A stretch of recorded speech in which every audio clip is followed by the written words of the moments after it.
Woo! What's up, guys? What's up, guys? So, I love it. You guys already think you know. You think you already know who the greatest athlete is. We're going to play that game first. Sorry, I ran out of time here. Oh, shit, it's not even 2 yet. Jeez, you guys made me feel bad. And I jumped online when I was still doing stuff. Jeez. But let's chat because there is a correct answer of who the greatest athlete of all time is per my criteria. Now, do you guys think that it is an MMA fighter? Hey, Siri, remind me in 3 hours to ship the package.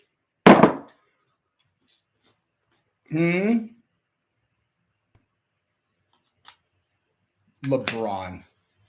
Laughable. You are going to hate this conversation, my friend. Because the answer is Michael Jordan is the correct answer. I've been watching the Last Dance again. The 10-part miniseries, The Last Dance, which I can tell you hilariously that Michael Jordan did specifically because people started saying that LeBron James was the best basketball player of all time, he's the GOAT. And Jordan was like, "Wait, what? He what?" And so he commissioned doing the 10-part miniseries. It was all just make sure that no one's forgetting what my career was. LeBron. If anybody's ever watched The Last Dance and then still thinks that LeBron it's fucking laughable, dude. Bo Jackson was the man, dude. If we're just talking pure athlete, like fastest, strongest, jumping, then maybe LeBron, sure. Like if we're just talking about capabilities as a human specimen, muscle fibers, etc., then sure, maybe LeBron. And maybe Bo Jackson. I don't know. Who cares? But who cares? Okay, it's about what are you going to do with it? What are you going to do with all that? And Jordan is the greatest athlete of all time.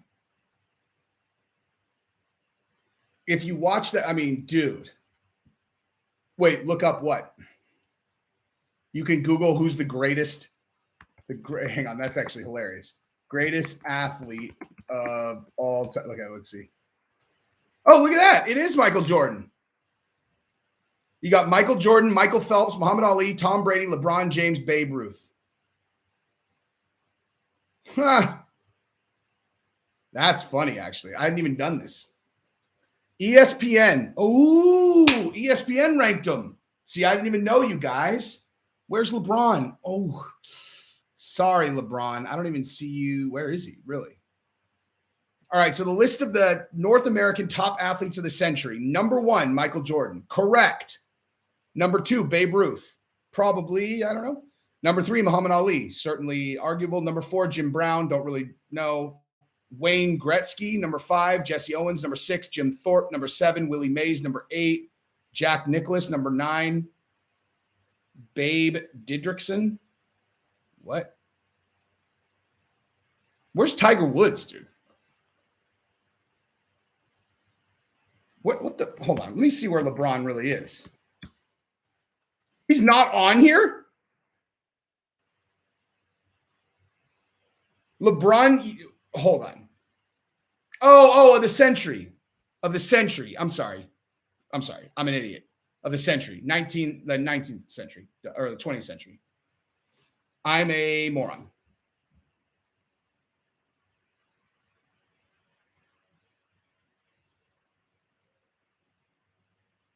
Dude, here's the thing. Okay, so here's the deal. I love this conversation because if you understand sport the way that I do, or at least if you view, I mean, I don't know about understanding, if you view sport the way that I do, there is, and Bo Jackson's not in the conversation either. I mean, like Bo Jackson and LeBron are in the conversation if what we're talking about is like, all right, let's see who can run down the field the fastest or jump the highest, blah, blah, blah, blah. Kyman, thank you very much, sir. Jordan versus Chimp in hand-to-hand combat in an open field, who wins? Also watch the beanie and being named Jesse 90% of the Grandmaster's Stitch. Being named Jesse 90%. I'm confused about that last part, but if you give Michael, this is exactly what I'm talking about. If you give Michael Jordan 2 years to prepare for the fight against against like a vicious ape, Jordan's going to win, dude. Like there's nothing that he would not win in if you gave him enough time to prepare. He's like, the guy is the most competitive human being in the history of the world and knew how to get the best out of all of his teammates. That's the whole thing, dude. Like, here is the end of the conversation between Michael Jordan and LeBron. Plain and simple. End of conversation. Okay. Michael Jordan came onto the Bulls. They were the worst team in the league. They made the playoffs his first year. I realize, same story with LeBron. Okay. But then Jordan built a championship team out of the Bulls, left. They weren't even going to make the playoffs the year that he came back until the year that he came back. They made the playoffs. They got not the only season that he didn't win a championship.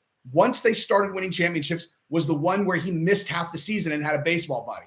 6 consecutive seasons when he had a full NBA season, they won the championship, and he didn't have to go, oh, wait, hey, where do we want to play now? They're all, hey, what if we got like Bosh, Wade? I mean, I know, Wade's already down there in the prime of his career. What if we got Bosh and LeBron? What do you think would happen then? It's like, well, fuck, he'd probably win a championship. I mean, that's completely not fair. It's ridiculous. It's like if instead of Michael Jordan wanting to beat Bill Laimbeer and Isaiah Thomas and all them when he was trying to win the Eastern Championship against the Pistons, he just was like, fuck it, I'll just go join them. Would you be like, wow, he's the greatest player of all time? I mean, it's a joke, dude. And then LeBron, after leaving Cleveland and Cleveland getting the first pick of the draft 100 years in a row, so now all of a sudden they have all this talent. He's all, hey, I'll go back to Cleveland. And then he wins a championship at Cleveland after they had more talent there than he knew what to do with. And then he won there and he's all, no, I'll go to the Lakers. Whatever. It's a different time of the league, but that's because of LeBron, dude. The reason you get Kevin Durant going to the Warriors is because LeBron James broke the seal on that. He never would have done that otherwise. If LeBron never goes to Miami, there's a 0% chance that Durant goes to the Warriors. LeBron is the one who made that okay for people to just be like, hey, why don't we just build like a super stack team? Like there's, we don't need to do this the old-fashioned way. Let's just rig the game, and we'll just, fuck LeBron.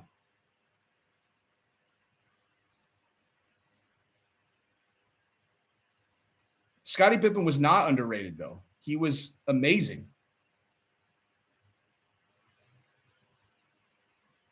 And the Warriors were winning way before Durant got there. Correct.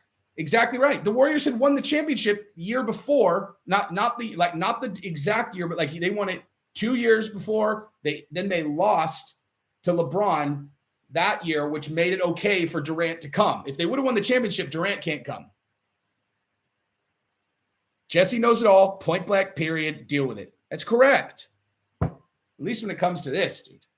There's no conversation about LeBron being like, look, maybe a better athlete. I guess maybe I should have because I didn't say best athlete on this, did I? I said greatest, right?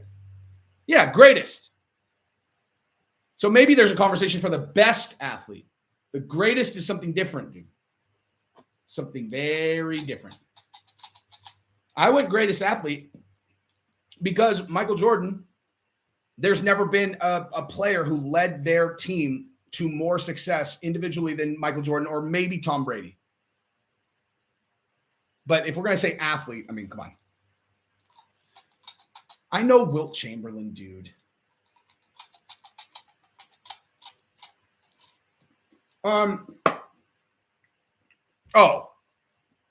The greatest YouTuber of all time. No question. PewDiePie. Just kidding. Just kidding. Or Logan Paul, dude. Dude, the greatest YouTuber probably isn't even on YouTube anymore.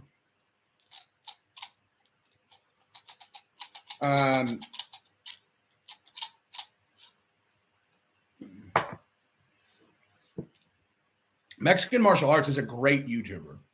But if you want to get into the greatest YouTuber of all time, you're gonna have to think a little bigger, dude.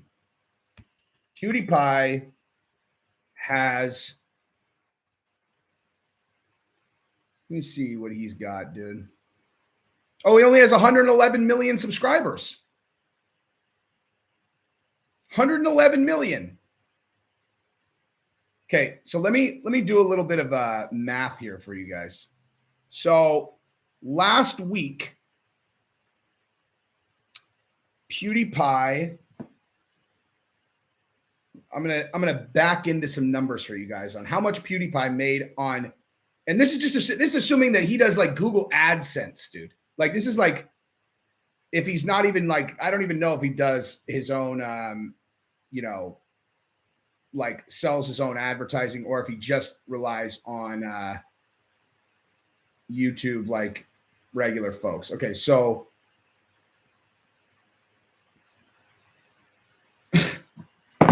okay, so last week PewDiePie probably made around $75,000, and that's only on the videos that he uploaded last week. That doesn't include any of the views that he got on old videos, which probably are many. I mean, dude, Jesus. I got to look that up actually. PewDiePie YouTube revenue.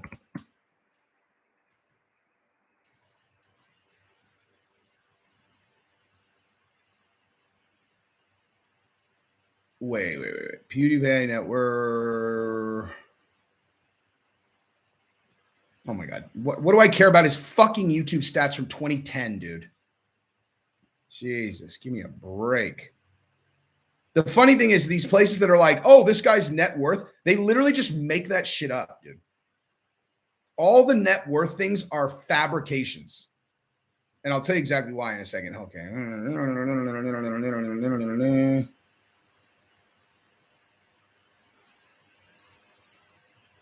I mean, this is nonsense. This says his net worth is 54 million. Monthly income 20,000. I could tell you for 1,000% sure that's completely incorrect. Laughably incorrect. Obscenely incorrect. Okay, who does these, dude? Well, oh, sorry. Filmy Siapa. Why would I have believed this idiotic site from the beginning? All right, so Influencer Marketing Hub.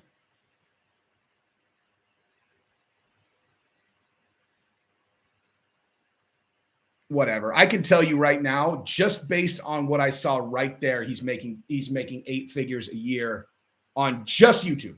Absolutely guaranteed.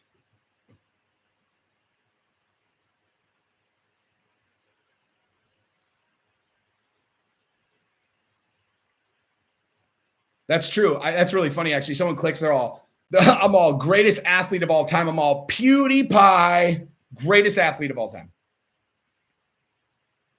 The math ratio that I used to figure that out, you make about $6,000 per million views. That's how. So I just went and I calculated how many views he got last week on the videos that he uploaded, and I multiplied it by 6,000. Or, well, you know, the million. So he got like whatever, I can't remember exactly what it was, 12.8 million views. So 12.8 times 6,000.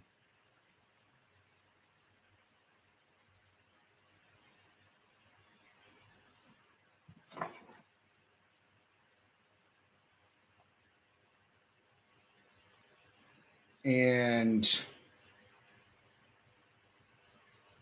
that's like dead on, actually. Like in terms of what, like people had always told me, you know, ballpark that's what you make per million views. And that's for me, It is million views, 6,137. So like almost exactly that.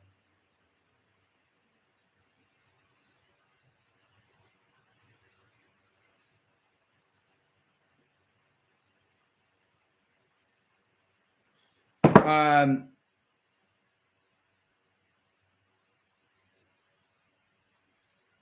400 million views a month. God damn. 400 million views a month. Is that right? So let me figure that out. Because whatever. Yep, that's right. About 2.4 a month. And that's without sponsors and merch, correct?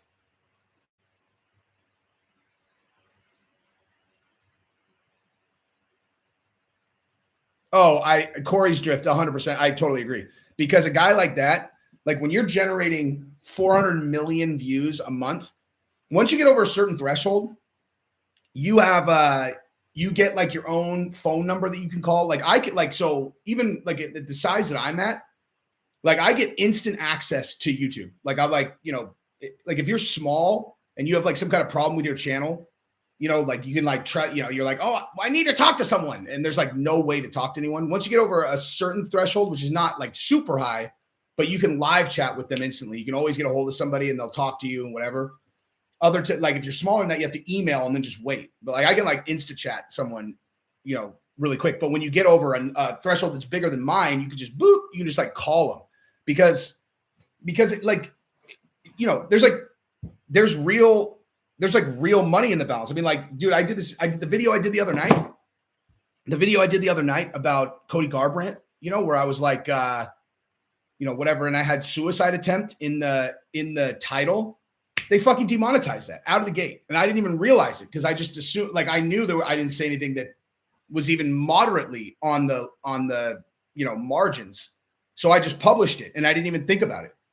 And I didn't realize till the next day that it had gotten demonetized. And then I had to ask for a manual review. And, I mean, it's not that much money, but it probably cost me a couple $100. And like, look at how big my channel's not even that big. Like, imagine if I had 10 times the size of a channel, you upload, if something gets demonetized and it's something that's time sensitive, you need to be able to get a hold of them quick and just be like, because a lot of times this stuff is super time sensitive, like if you find out a breaking story and, oh shit, speaking of breaking stories, hang on for 1 second.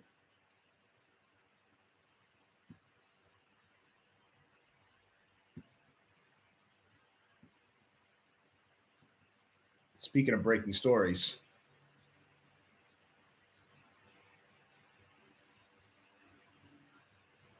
Wow.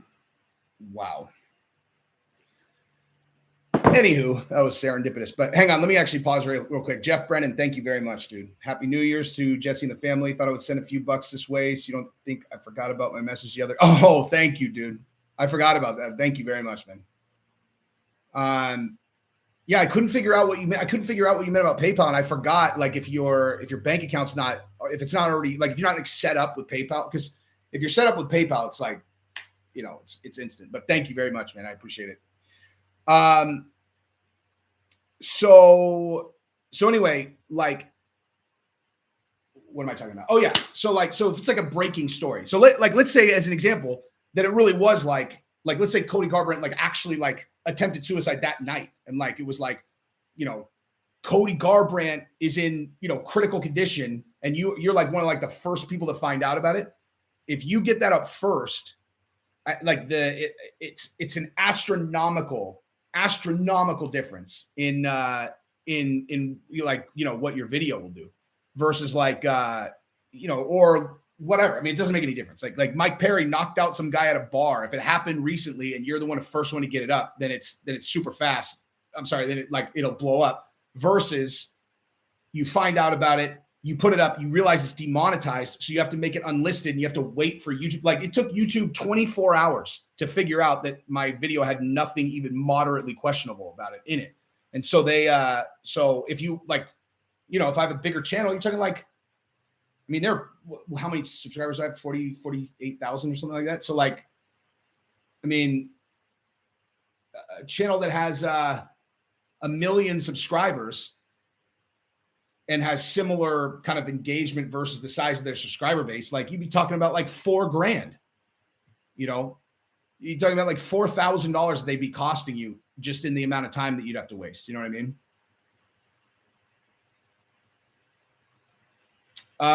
Blacksmith of White Run. Thank you very much, sir. MMA has a chubby waist with a pretty. He's good people, dude. I already joined Getter. All of you should join Getter and go follow Real Jesse on Fire.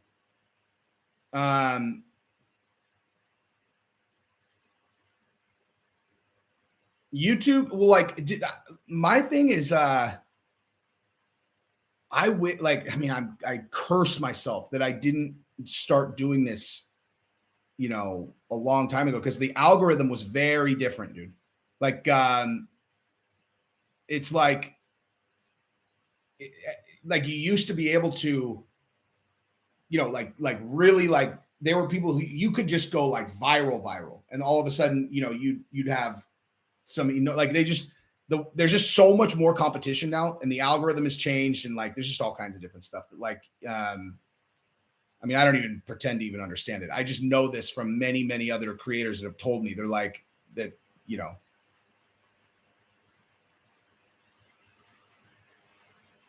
Verhoofdi Fluen. Thank you very much, sir. I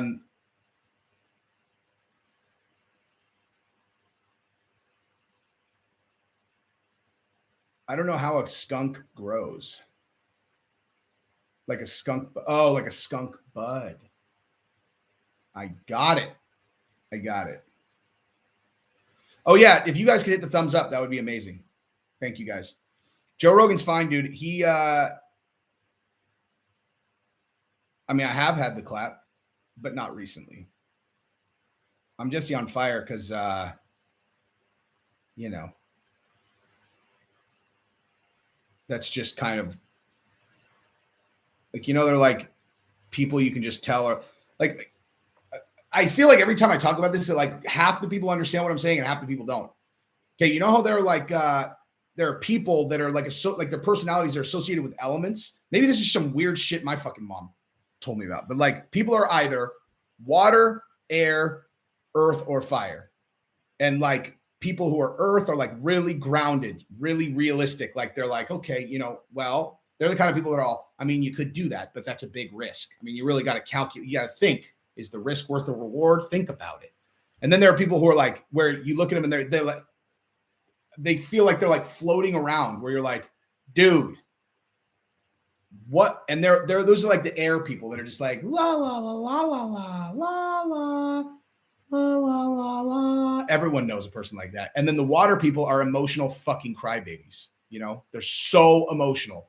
And then there are people who are like one bad phone call from being like, is this guy fucking serious?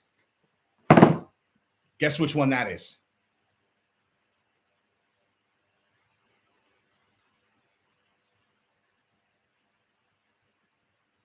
Rogan is totally fine. Rogan just left.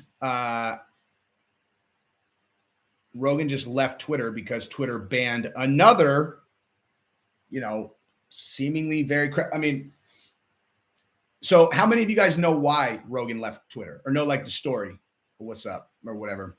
What's up, Beyond? Basically, Rogan had another doctor on who is God, I can't remember his name. Yeah, Dr. Robert Malone, right? And this guy was one of the early researchers on mRNA vaccines. And he made some statements about, you know, how we rolled them out. He was critical about how we rolled them out. Said that there's some dangers around the spike protein, blah, blah, blah, whatever, stuff I don't know about. And Twitter banned him and Instagram banned him. And this is like one of the original researchers on mRNA vaccines. So you're like, hang on a second, dude. If there is a single, like, if there's a person who should, I don't know if what he's saying is right or not. I don't have any idea. But if you can just ban a person because they say a thing you don't like, even if they're completely credible, even if they're in the top 0.1% of most credible people on a subject, and you can just ban them, I mean, that is fascist, dude. The problem that I had though was, so I did this really long video about this.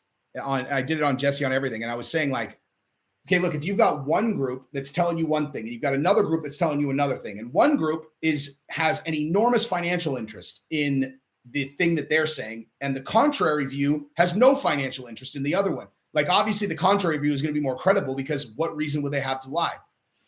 And I said that, like that was my thing about Robert Malone. Then I watched the actual episode where he was on Rogan, and he's selling something. So,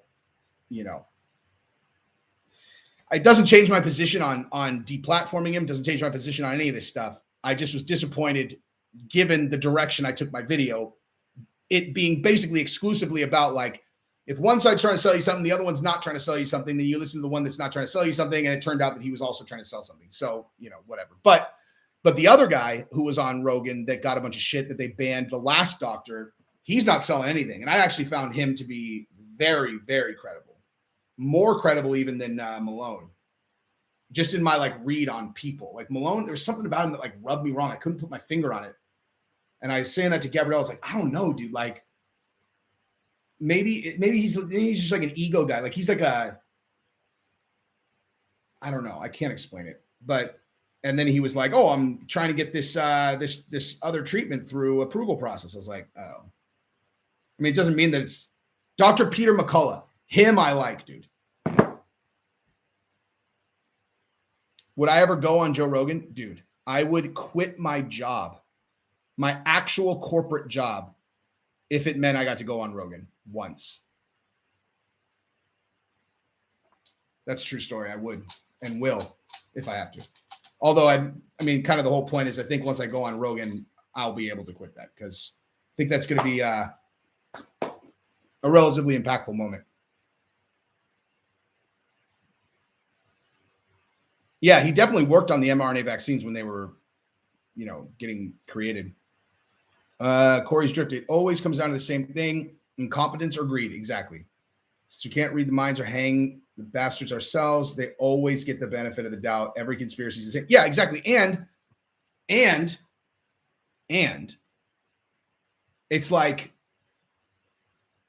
I had this conversation yesterday with my mom's dude who's really smart. And he told me what they were saying about what what Malone said that was inaccurate. And I'm like, okay, but let me just ask you this. Who says it's inaccurate? Who? Like who determines that that's inaccurate? Because if it's the fact checkers that all have direct financial ties to these groups over here that are directly impacted by what he's saying, then that doesn't mean it's actually true. It just means that the fact checkers who are on the take or are just actually part of a mechanism to control information say it's not true. That doesn't mean it's not true.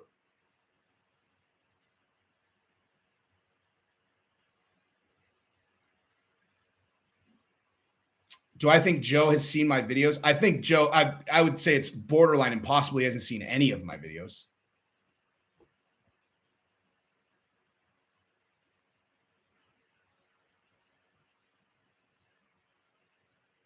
Oh, you watch Del Bigtree. My wife loves him, dude. I mean, like loves his stuff or whatever. Oh, me and Joey Diaz get along real good.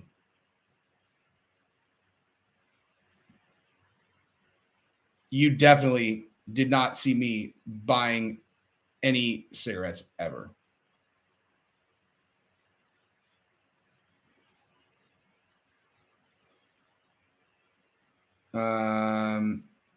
Blue lights. It's crazy town. It seems crazy.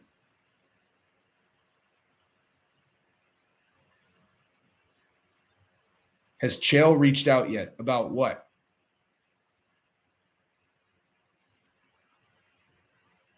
I talked to Michael Chandler today.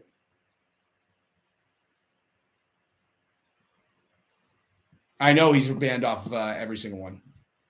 I told Chandler that he should keep going after the Tony Ferguson fight. I was like, I fucking love that fight for you, dude. He said, we shall see.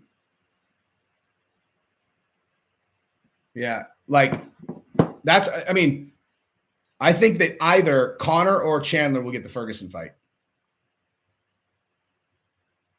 Yeah. I told him, I was like, listen, man, I don't love Tony Ferguson's health prospects after fighting you, but you know, you didn't sign up to be his doctor. Tony, listen, Tony needs a tune-up fight or a chain. I can promise you that Chael has always had an open invitation to reach out to me, a very recent one, actually. He's up to talk about anything anytime he wants. But I would love to hear which video specifically does Chael not like of mine?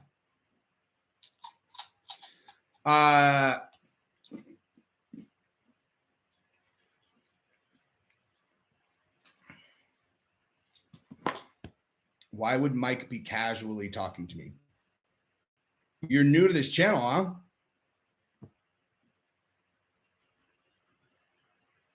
Because Chandler's my boy, son.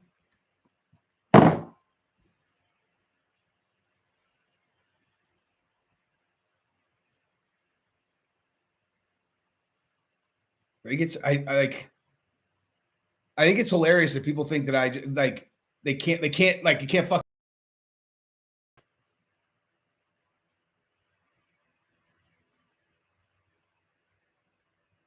Should tell Chael to keep his lip zipped. I think he's doing a pretty good job of that himself. I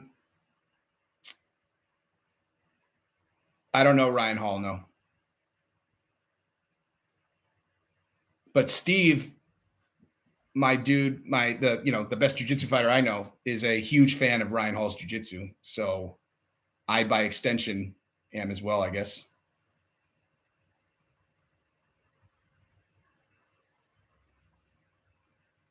Yeah, like I don't understand why would I make up like knowing these guys?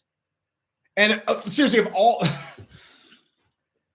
Jesus, I mean, of all times to still be saying that, it's like, oh, so I just randomly predicted exactly what was going on with Francis's, not only Francis's contract, but all of the things that he was planning 6 months ago. I've done 25 videos on it. Everyone's all, okay, bro. And then now it's like, oh, he was right. Oh, he's right about that. He's right about that. He's right about that. He's right. Oh, he probably got lucky. Probably got lucky.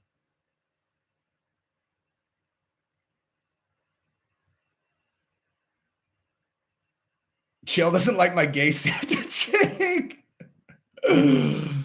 That's funny, dude.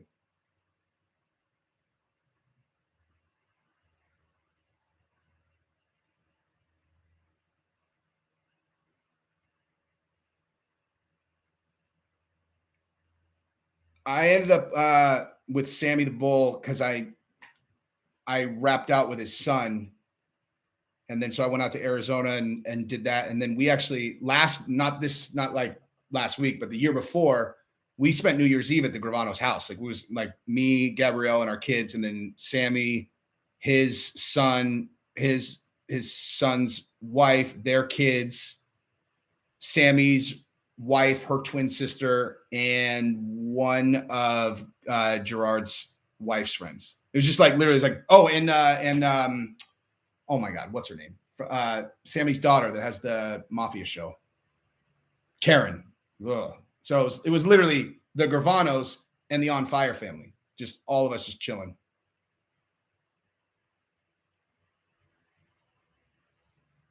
I don't have Chael's number. I would Zoom call Chael in a second.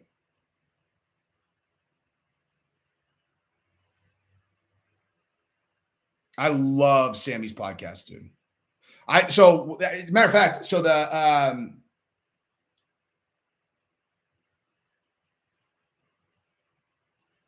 hold on. Okay. Let's play this game. Okay, so Chael doesn't like the video about what causes legal issue. I said, I doubt it was anything positive or he would come out and defend himself. You said he doubt he was defending or protecting anyone. I did.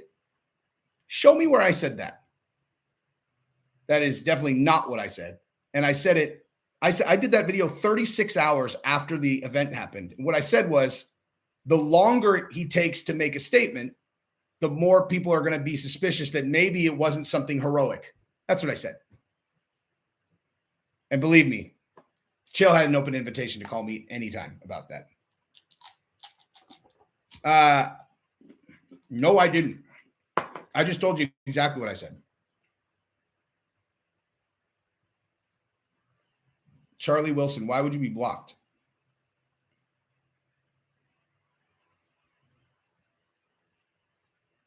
Let me bang, bro.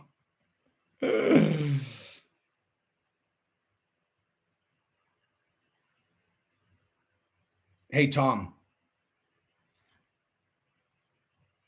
You know what? Let me tell you that I know for 100% sure that you didn't watch it with him and that you don't know what the fuck you're talking about.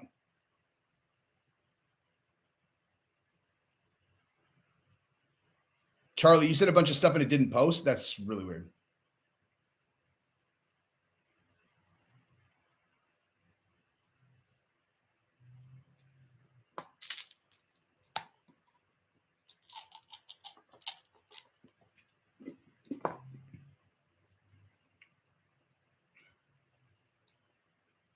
Someone telling me that they watched my comments on that issue with Chael and Chael's mad are so fucking laughable that it's actually hilarious.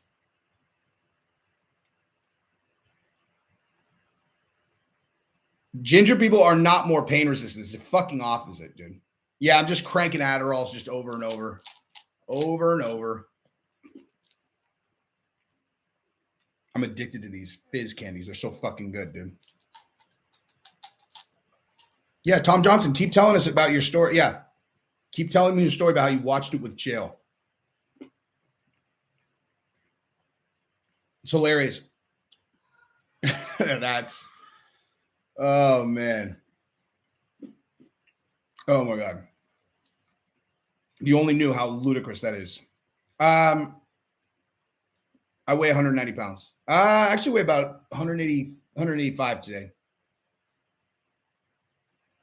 I fluctuate between 184 and a little less than 200. No. Gingers, no. It's gingers are maybe more pain resistant. I don't know. I just know we're more sensitive to like sharp pain. Like sharp pain is more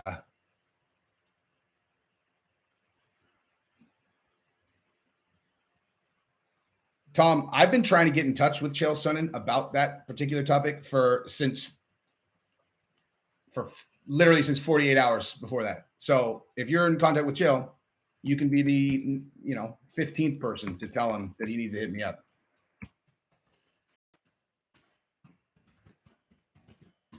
There you go.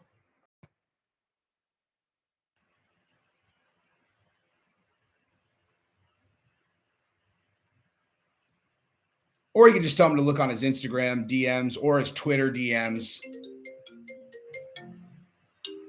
Oh, shit. This is my actual job, yo. Hold on a second, guys. Hello, this is Jesse. Hi, how are you? Oh, no. I'm sorry. I canceled everything. You're welcome. Bye.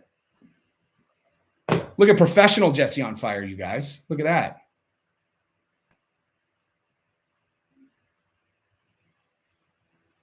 The whole thing, no. The Gingers Have No Souls thing came from South Park.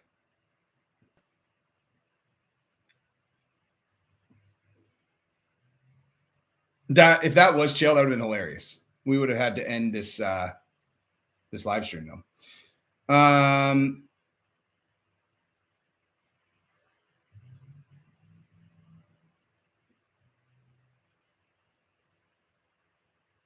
What I see when I look at Khamzat is a guy who is not going to lose. It was a thing before South Park covered it. Well, it was hilarious. Dude, I got my I got stuff on Instagram blocked for the first time.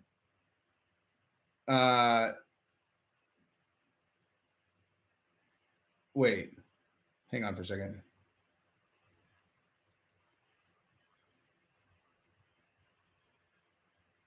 God damn it. Hang on a second, you guys.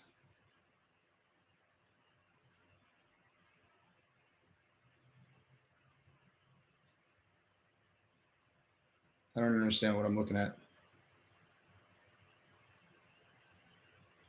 The picture of John Jones. I don't understand. What am I looking at? Question mark. I don't understand what I'm looking at.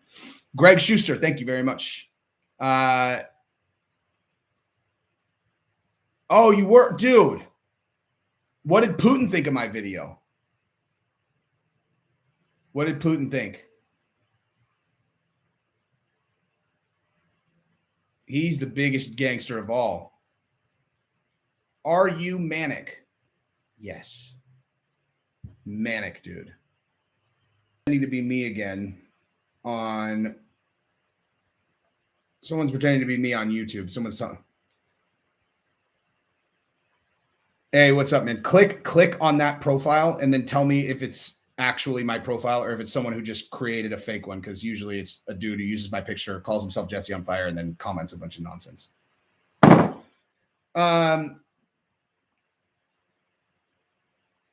Is Jake Paul and Dana same deal as George and Colby? No.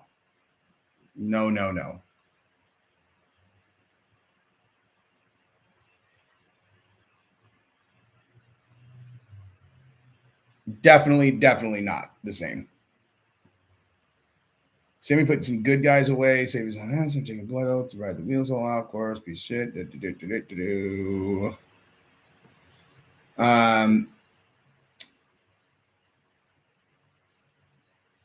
Thoughts on Miesha Tate's head movement against Vieira?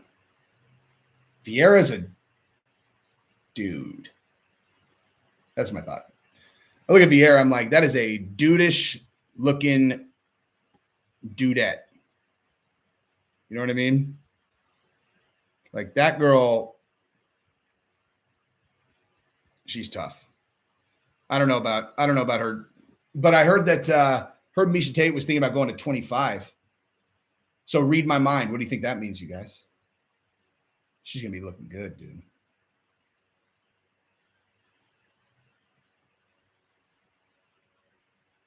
Dude, where did our fucking boy go, dude? I thought you were gonna, put me in touch. I love how this is a big threat. Like I've been trying to get in touch with jail for fucking 2 weeks, guys. I'm gonna put you in touch with jail. It's like, oh gosh, don't threaten me with the thing I've been actively seeking out for the last 2 weeks. How long have I been practicing MMA? I did kickboxing and all that for a long time. And then I just started being serious about jiu-jitsu last year. Fucking demoralizing, man. You fight against a bunch of guys that are like, white belts and like low to mid-level blue belts. And I'm a fucking tough handful for those guys. Then I'll go train like on New Year's Eve with Steve, one of his purple belts, and a dude who's technically a blue belt, but has been training for 13 years, just on and off. And Jesus, the strength just does not fucking help very much. Like I had a moment where I got put in a triangle and I lifted the dude all the way up, in the air. And if I was being a prick, I could have pile drived him. But if the highlight of my fucking performance is being trapped in a fucking triangle and being strong enough to lift the guy up, that should demonstrate how much I got my fucking ass kicked, because I did. Is Dana White the best promoter to ever do it? 100%. John Doe, thank you very much. Also, too, thank you very much. Thank you. Yeah, Dana White's for sure the best promoter to ever do it. He's the best because, I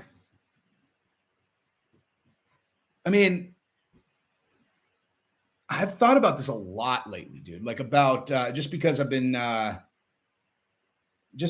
thinking about like the situation with Francis and stuff, and like I don't know how to explain it. It's like the fight business was never really a business before. It was just all these like one-off events. You'd have a promoter who would latch on to a fighter and they would get them under contract. The fighter was not professionally savvy. Here's a low kick on him.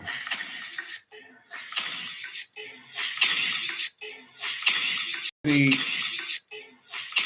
don't know. I don't know. Anyway, but like that really is really what it was. It's like fighters are not normally professionally savvy. Like Andrew, thank you very much. So you get a guy who's in many cases sometimes professionally savvy, sometimes just a really great talker. They convince the guy that they can take care of him and they're going to do this deal and that deal. And, it's just like the business is as sustainable as how long people want to see this one fucking guy fight. That's why it's like, okay, cool. I mean, cool. It's like you're like each promoter is just riding a fucking horse that's under him, and then and then that guy gets tired out, and they're like, "Fuck, I need to find another horse." Sometimes they've got a few horses, but it all feels very predatory. Like that's why there are all these. Don King just stuck his cock down Mike Tyson's throat for his entire career. Played all these tricks on him, like He separated, like Don King separated Mike Tyson from the guys who really cared about him by playing the race card openly. These white boys don't know what's right for you. These guys are like adopted Tyson. I mean, like when Customato died, but they still like loved him. And it's just like, and I mean, I don't like, that's just one example of like, it's just people being like trying to manipulate other people into signing deals that they may or may not really understand. And then like, but Dana like turned mixed martial arts into a functioning business. It's a sport and a business, an organization that runs it. Like that's just not what boxing was like, and still isn't. You've got promotions companies that generally co-promote with another promotions company, unless, sometimes you've got the ones that are big enough that they can kind of, facilitate a few fights if they've got, but like most of them that are riding like one big guy. Canelo Alvarez is whatever. I can't remember, whatever. Oh my God, what's the name of his one? But they're riding on Canelo's back. The UFC is that's the thing. Like guys don't make as much money in the UFC, but as a promotions company, like there's no one who's bigger than the UFC. Even if Conor was like, I'm out, and he went and did other things, the UFC would still be there. Where, these other and then now all these other companies have kind of followed their model, but UFC has all the good fighters locked under contract, and none of them are big enough to be able to promote and convince people that any of their fighters are potentially as good as the UFC fighters. It's why the XFL was never going to work. They're like, yeah, but listen, guys, these guys can do steroids. That's why it's just as interesting as the NFL. You're all, yeah, but it's just a bunch of guys that can't make the NFL. And then they're in the XFL and they get to do roids. Like, if you're not watching the best guys in the world, it's not that interesting. Like, think about this. Have you ever thought about like how basketball is like super fun sport to watch it, but like when you actually get in a room, I don't know if any of you guys have ever been in the same room as NBA basketball players, but like if you get in the room with NFL players, which I've been in, like, so one of my best friends is the offensive coordinator for the 49ers, Mike McDaniel. And so we go to the games. We're on the sideline during warmups. We go sit with the families. Then we come in the locker room after the games. And like NFL players, when you're in the same, like you just look and you're like, they are the most unbelievable athletes ever. You can just look and you're like, Jesus, it looks like you could hit this guy with a 2x4, it would just break. But then it also looks like if you started running that direction, you can just see exactly what they are. You're like, that guy probably runs a 4.3 and he could probably lift this building up. They're like, I don't really know how to describe it, but they look like human beings. When you get into it, like, so actually, let me show you this. So like, okay, so you get into a situation like this. So this is a 2015 Golden State Warriors. And in the middle, there's your boy. Okay. So the Warriors, entire team, and me. So you get into a room like that, and they look like a different species, dude. Like they're so fucking tall, dude. You're like, it's so crazy. You're just like, Jesus. You know, like they don't just look like good athletes. They look like, I don't know. I don't even know how to describe it. They're so enormous. But the point is like, the game of basketball is rigged to where they have to be that tall because the fucking hoop is 10 feet tall. And so what I'm saying is like, they could very easily make an NBA, right? Or make like a different basketball league. And the hoop was like 9 feet tall. And the maximum height that you could be would be like 6'1" or something. And you wouldn't be able to tell the difference on TV. You know, guys would just be ripping dunks. Like if they, you know, it would look very similar on TV.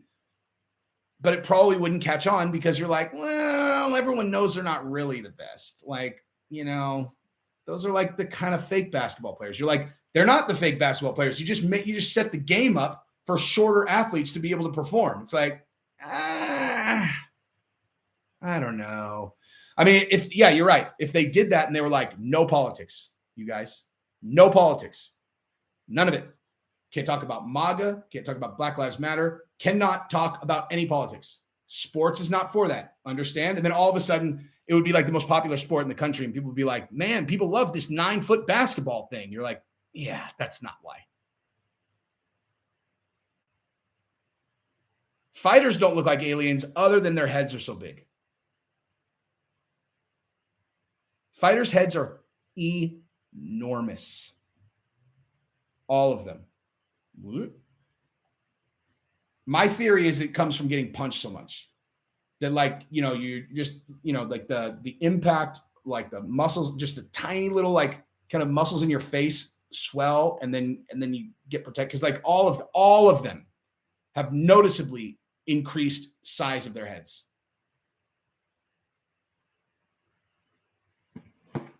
Oh, Tom Johnson's back. What's up, dude? You gonna send us something with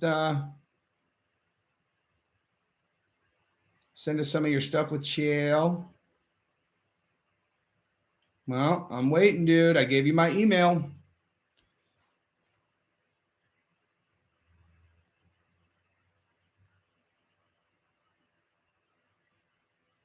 My Photoshop game is not on point.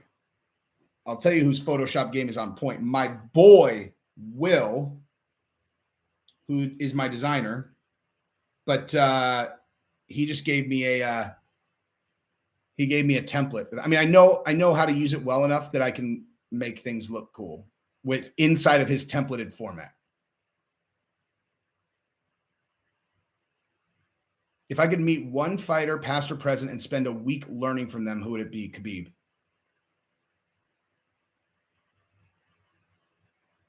Khabib, 100%. Let me think about that, actually.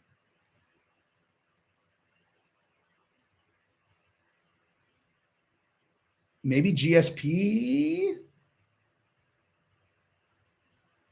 trying to think of like personality-wise.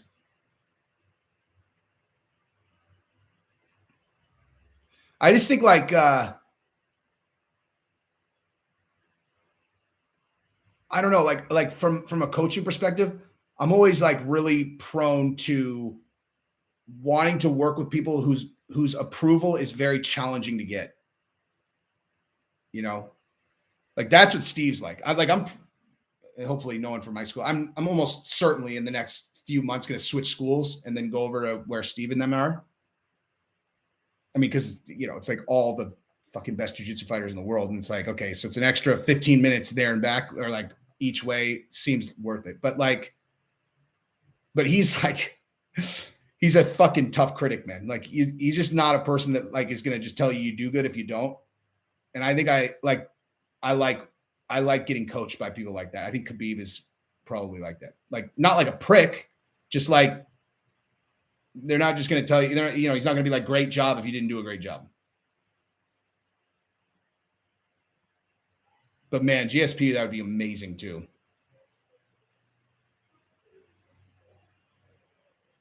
There's so many guys I would love to work with, man.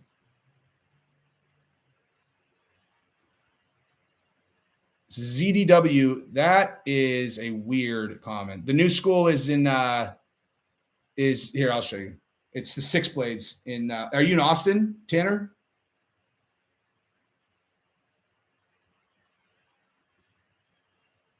Tanner, are you in Austin?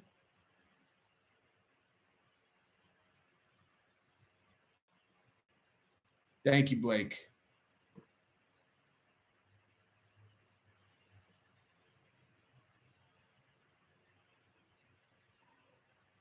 But yeah, Six Blades Austin is the one that I'm talking about. That's where Shanji is, Victor Hugo, Steve.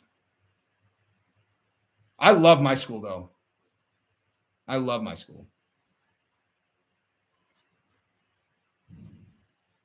6'6", 155 pounds. That is bizarre. I don't know Tim Kennedy. Steve and them know Tim Kennedy. I don't know him. Wait, the Golden State Warriors picture.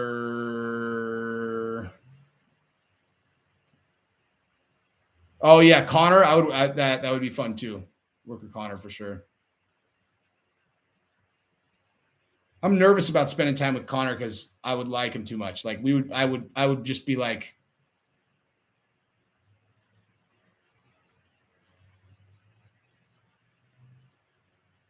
Jordan was irrelevant by 33. What, dude?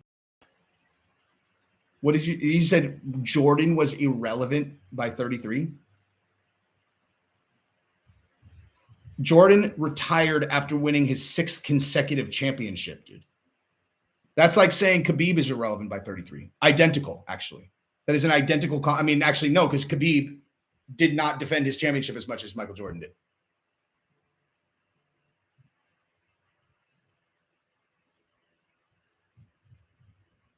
Oh, hang on. Let's see if they were fake. Oh, you're so right, bro. Sorry. All right, good. People fake hacking. Googans. You mean Goggins. But yes.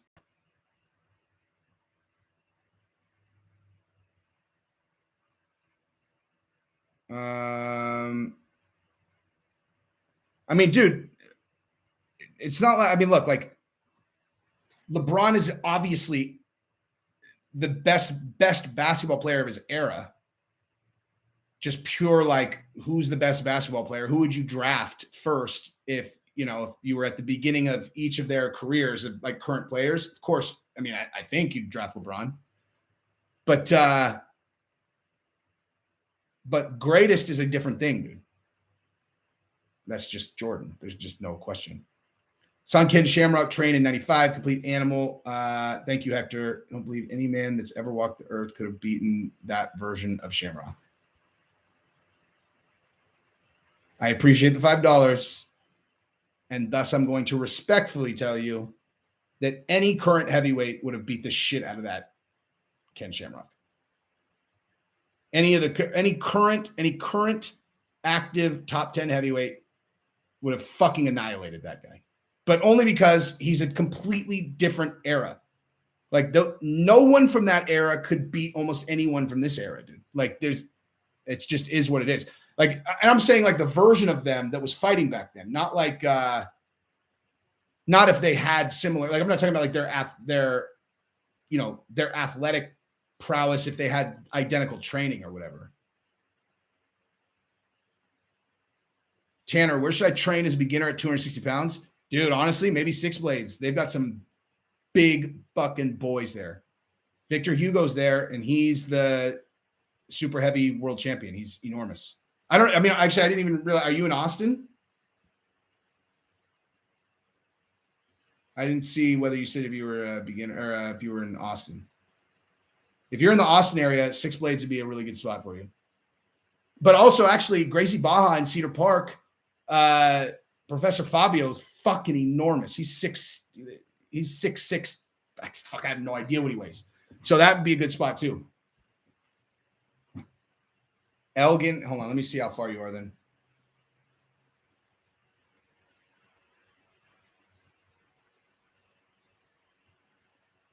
Elgin, Texas. Oh shit, you're close, dude.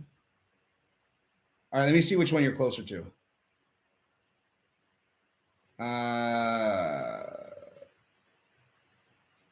Explain. You are 35 minutes from Six Blades, or at least Elgin is, or from Gracie Baja, Cedar Park, you're 40 minutes. So it's pretty close either way. But yeah, Six Blades in Austin, 35 minutes away. Shanji Ribiero's there, Victor Hugo's there, etc. And Cedar Park, you get Gigante, world champion, enormous human being, awesome. Both guys, Shanji and that team and Fabio are really well known for their guard game. So being 260 pounds, you're probably going to be all right if you're on top of someone in any capacity. And if you learn from those guys how to be vicious off your back, you're going to be pretty fucking impenetrable. Trying to train my daughter. If you're trying to train a daughter to protect one's self-defense, what is that? But jiu-jitsu, 100%. Paul Glover, jiu-jitsu. Everybody's asking about my jiu-jitsu. Should be asking about my daughter's jiu-jitsu. She is a monster. And she trained with Cesar Gracie at Cesar Gracie School, like Nick and Nate Diaz, Cesar Gracie, all of 2020, 2 hours a day, fucking every single day before we came out here. And she's so good, dude. She is nasty. I just signed her up for 2 tournaments today, actually. She's built to kill, dude. Yuri Prohaska, I like him, dude. He's exciting. He would be like, I could tell you that out of the current 205-pound contenders, that's the guy that the UFC is hoping wins. I mean, like he hasn't shown himself to be super. I can't even remember what he was like on the microphone. He came in with a very, very identifiable look in the last one, and he won by absolutely titanic, vicious knockout. He's a really creative striker. He would be a great champion. Dude, Dana calling Bob Arum a piece of shit is my favorite moment of Dana White's entire career. And I've seen, like, I haven't missed a UFC event, a pay-per-view since Shamrock versus Tito 1. And when everybody's like, I don't get it. Why do you like Dana so much? I was like, let me show you. Bob Arum is a fucking piece of shit. It's amazing, dude. What is my expertise? Man, that's a great question. What is my expertise? That's a thinking man's question. I know a lot about the UFC. I know a lot about what motivates people. I have a lot of expertise in structures, hierarchy, and how that affects people's incentive structures. I have innate ability to look at people and read them and then know how they'll respond to specific stimulus. So basically, all my expertise is around people and behavior. And then I just know a bunch of random facts. And in exchange for that talent, I am utterly deficient and ineffectual at lots of things. Yeah, I went to college.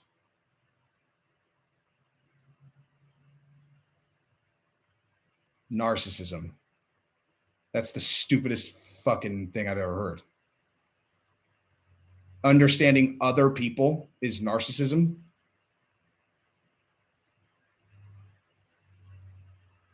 Wife wants to put the boys in karate. I want them in jits. Jits is more practical. Also, did karate growing up and now boxing instructor to lean more towards. Well, you can teach them. Then you can teach them boxing at home. Why do karate? Right? You put them in jits and then they learn that, and then you can just teach them the basics at home.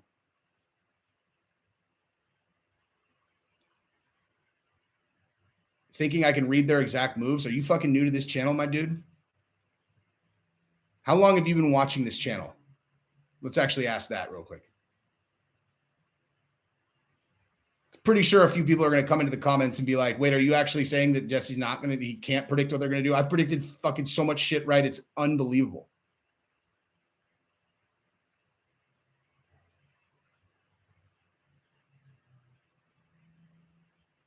You guys work the mitts. How old is he? How old is the boy now?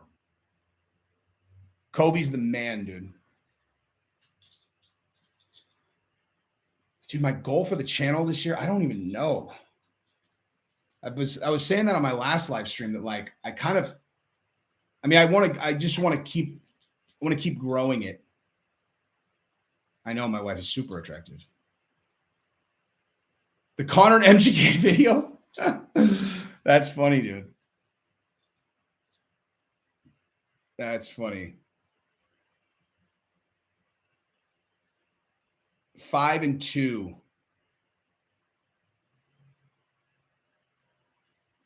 Yeah, dude, I can't get Giselle.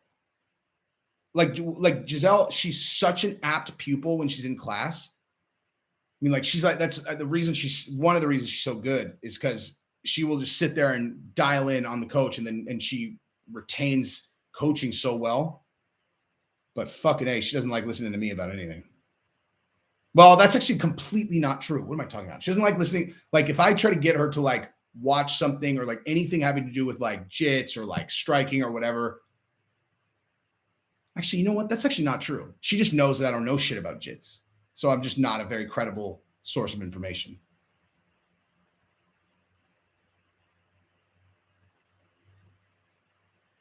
We were discussing The Greatest Athlete an hour ago. The Josh Fabia saga.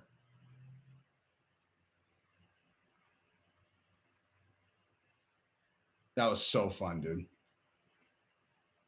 That was so fun. I was like that, like the Fabia thing. I was just like, because he kept on talking, and so like every time I would just be on like MMA fighting or whatever, and just see it. It would be like Josh Fabia says blah blah blah. I was like, bingo, I got another channel or I got another video I can do. Oh yeah, I would do stand-up comedy for sure. Best athlete or greatest athlete is Michael Jordan. The haircut place I go to is literally across the street from my house.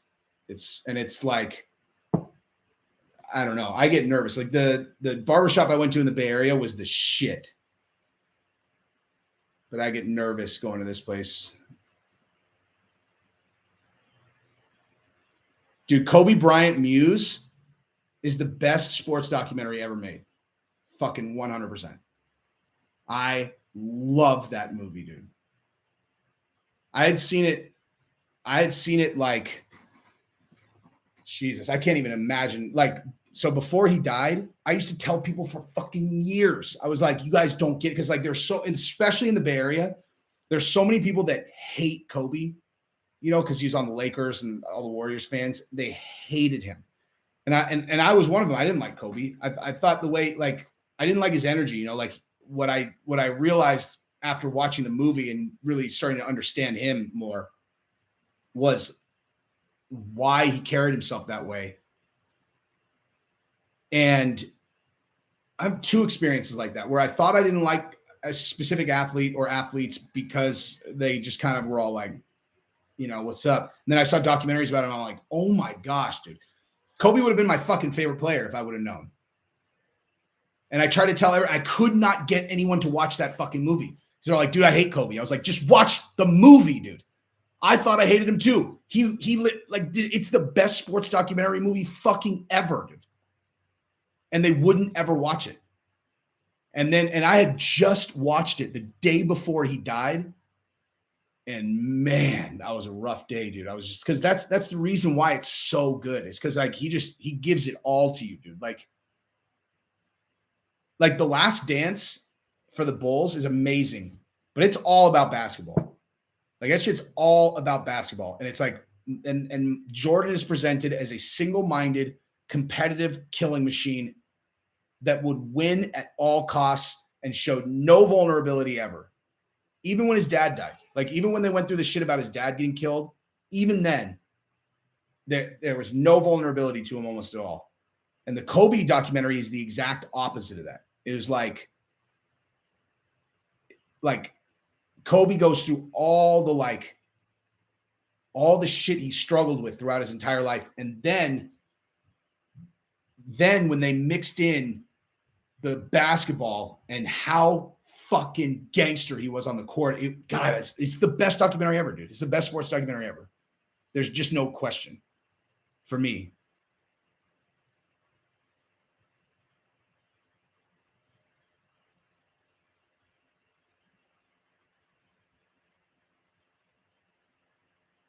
The Francis contract holdup is Dana not wanting to do business with Bob. That's not correct. That is definitely not correct. It's there's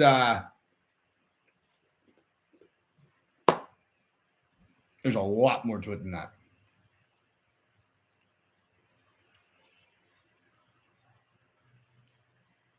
There's also, I mean, I know I talked about this in the last Francis video I did, but the UFC is a publicly traded company now. You guys understand that, right? The UFC is publicly traded under the Endeavor umbrella. Endeavor is a publicly traded company. Endeavor is a direct competitor of CAA. Okay. Francis's management is CAA. Now, have you ever heard Dana go public and rail on a manager before? Like specifically on a manager, like he's doing with Francis. Like when negotiations get tough, have you ever heard Dana come out and go, it's this guy's manager, man. It's his manager. He's never done that before. And this is not a channel where I do not ever talk shit. Are you guys serious? Are they Adderalls? Are you guys fucking joking? Who the hell would eat Adderalls like that? Okay. Again. Are they Adderalls? Anyway. So it's like when John Jones is arguing about money, they can't get a deal done. Does Dana go do an email or go do an interview? And he's like, it's John Jones management. They're giving him that advice. You know, when Conor McGregor says he's going to hold out, do they do an interview and be like, he's got shitty management? No. How many times have they gotten into contract disputes with guys? 1 million times. You've never seen Dana directly go after the management. And the one time that he does, it's when you've got a fighter who is on the verge of free agency and his management is a direct competitor of Dana's parent company. Do you really think that's a coincidence? Because it's not, obviously. And then also, like I said in the video that I did, CAA is in a much more competent position to potentially put a boxing match with Tyson Fury together without the UFC co-promoting it. You know? Markel used to Markel worked for the UFC. Like Markel was responsible for a number at the UFC. He wasn't like a nobody. Markel worked for the UFC. And then went to CAA.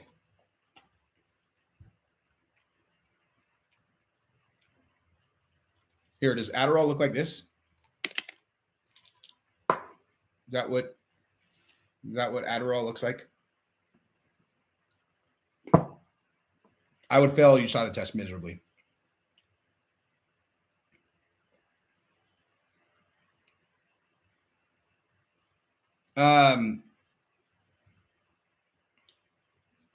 You guys want Gabrielle on? Let me see if I can get her.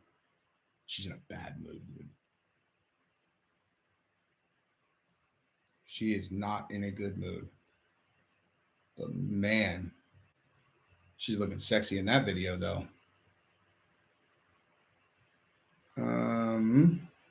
Let's see.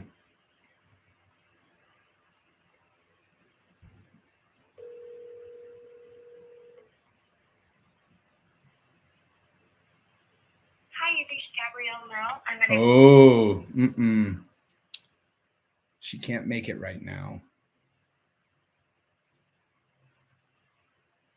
No. She's never mad at me, dude.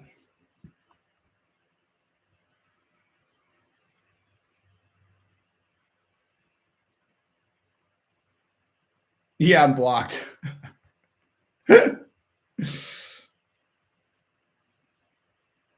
I'll text her.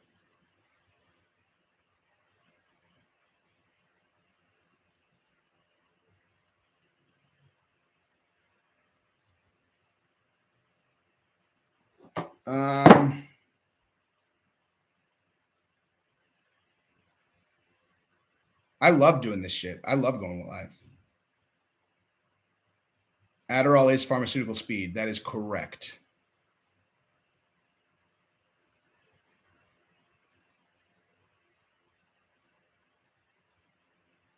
Daniel Dominguez, thank you very much. What do we think if Chandler loses to Ferguson?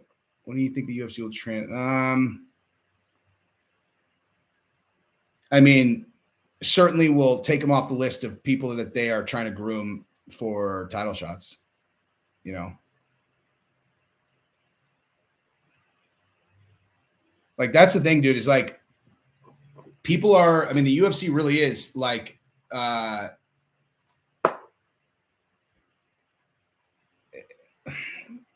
They're sink or swim.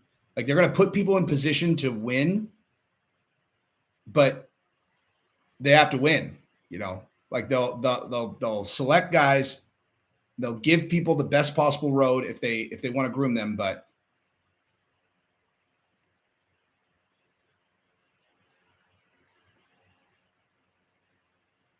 she's nice and cool as hell. Why did someone say that she's not?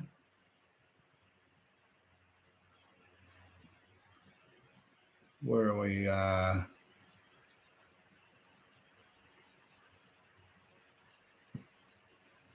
don't know what we're looking at. Here.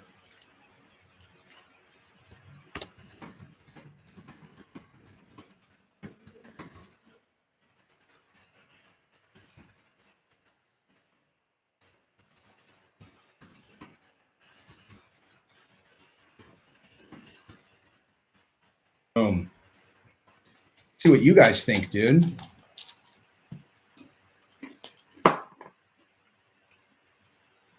I don't smoke. I fucking hate smoking weed, man. I'll smoke very seldom. I can't do it, man. It makes me paranoid.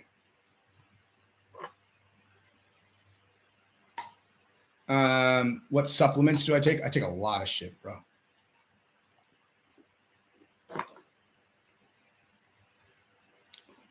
It would not be funny if I got high live.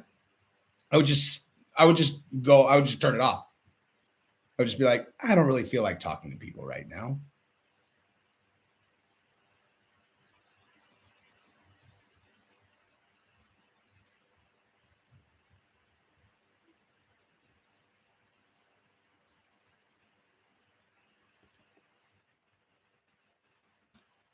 There you go. Freshly 42.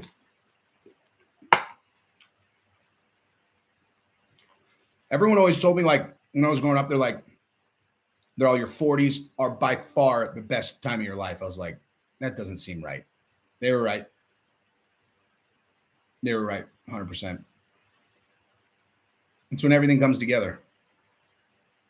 We puts Jesse deduction powers. That's exactly correct.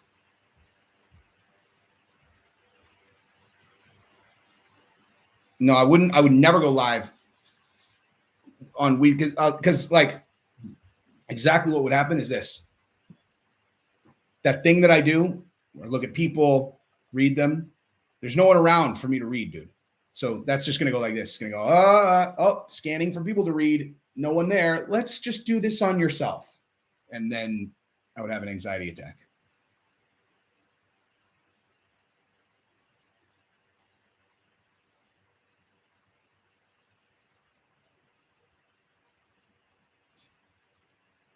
Dude, honestly, with Mixed Molly, all joking aside, I have been trying desperately to get a hold of him for the last 2 weeks. And I can't. I've got a story fucking burning a hole in my pocket that I have to tell him because I know he's an absolute lockbox. And I can't fucking get a hold of him. I've emailed, let me see how many times I've emailed him in the last 2 weeks. 1, 2, 3 times. He's fine. He just has a kid, dude.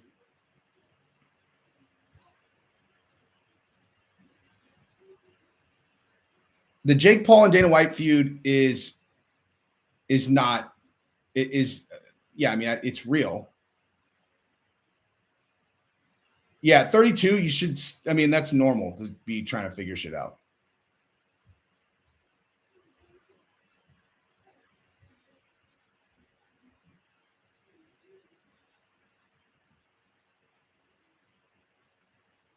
'36 was not a good year for me.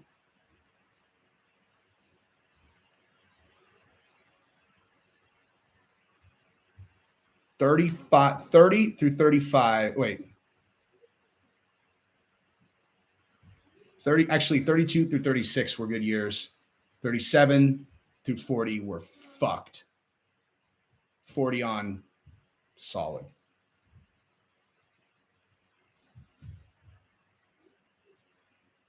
Gustafson's comeback. I am not bullish on that.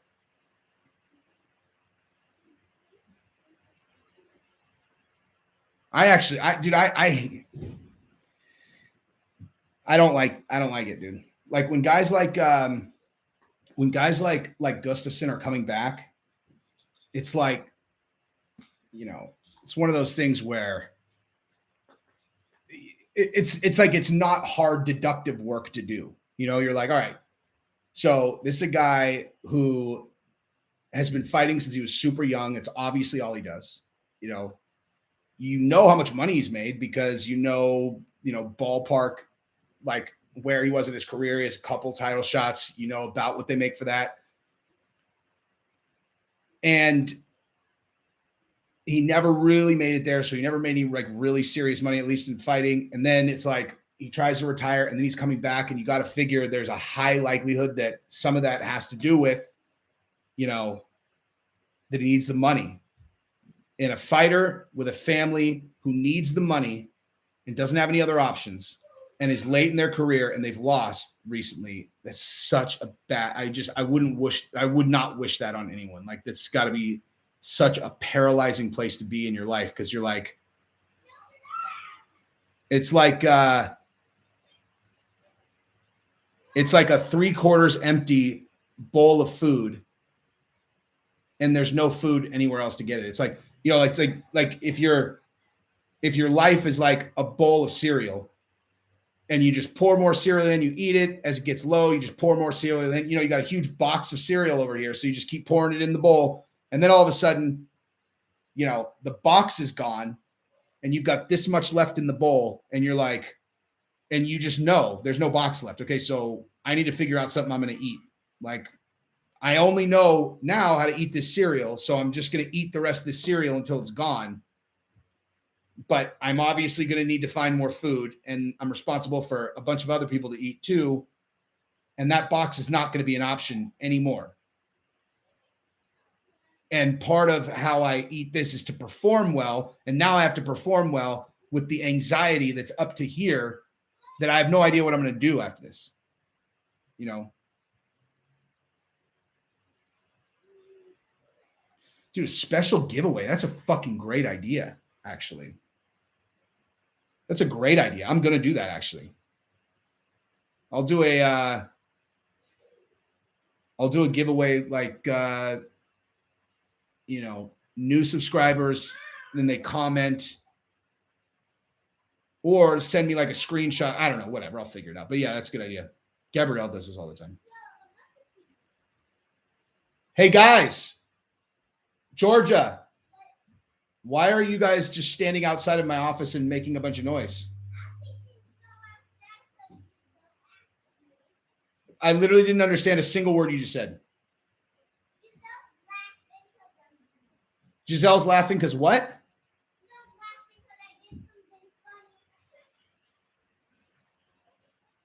Giselle, on a scale of 1 to 10, how much do I like that obnoxious laugh?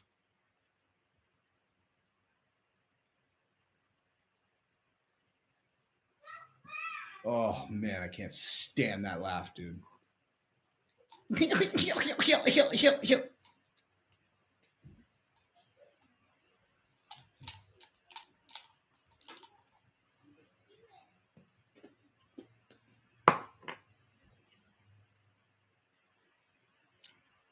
a big house. They can play anywhere except right there.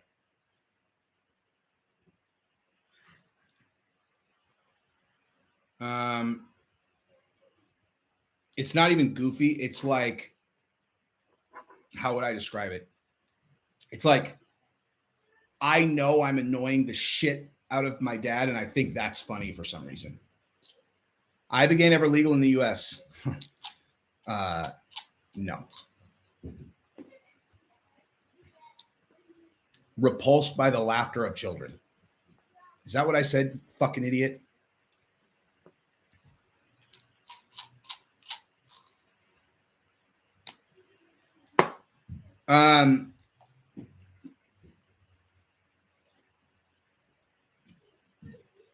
Thank you, Eddie. Thank you, Verhoofd Flufen. Wait, what was I talking about? Oh yeah, Ibogaine. So my mom is heavily invested in psychedelic medicine, like just in the stock market. And I keep telling her, like, she's not going to work, man. And you want to know why? Because psychedelic medicine will actually help. Like people with PTSD, they do psychedelics. It will actually heal them in a lot of cases. People who are drug addicts, Ibogaine can help heal them. Ibogaine with then microdosing in a post treatment, that will work. That will keep them off drugs. Now, if a person has psychiatric problems and psychedelics actually help them and help cure them, what does that do for their profitability to the pharmaceutical industry? And that's why it'll never happen, because they have total regulatory capture. And if you think that the FDA and the pharmaceutical companies exist to keep you healthy, then you're a fucking moron. I can actually just say that objectively. I'm not talking about like, are there drugs that are helpful? You know, is this treatment good? Is that treatment good? I'm saying if you believe that the FDA actually exists and functions in a way to protect your health, and that the pharmaceutical company's goal is to make you as healthy as possible to where you wouldn't need very much medicine, you don't understand the world you live in. Like, to a level where I have no problem calling you a moron.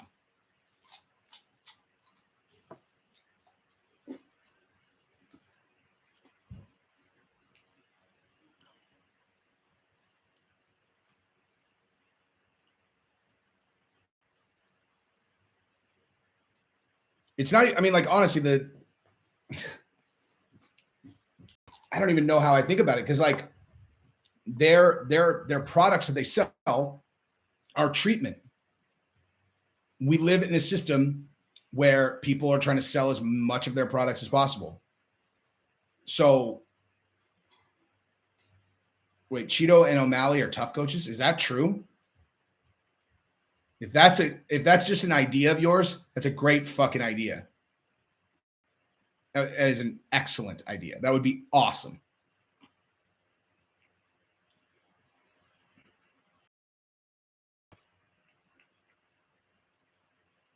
One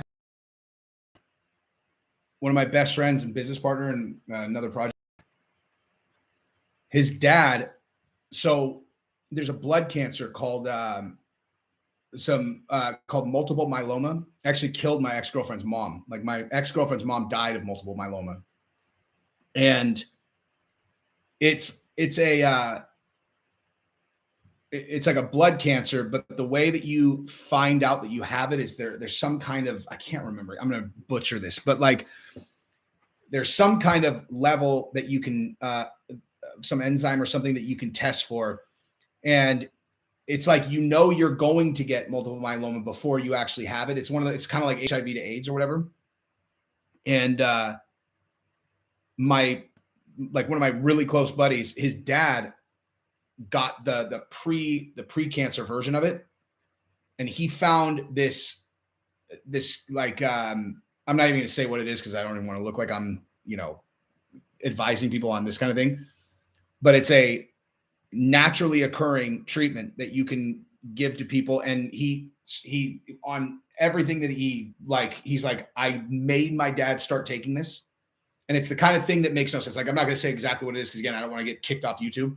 But it's like the equivalent of like if I told you like, if you get this specific kind of cancer and you eat apple seeds, like it'll cure it. It's like that naturally occurring. And he gave it to him and it cured it. It went away. He never developed multiple myeloma.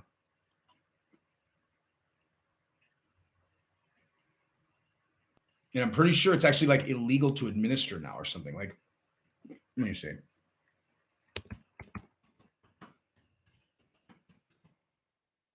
Yep, there it is.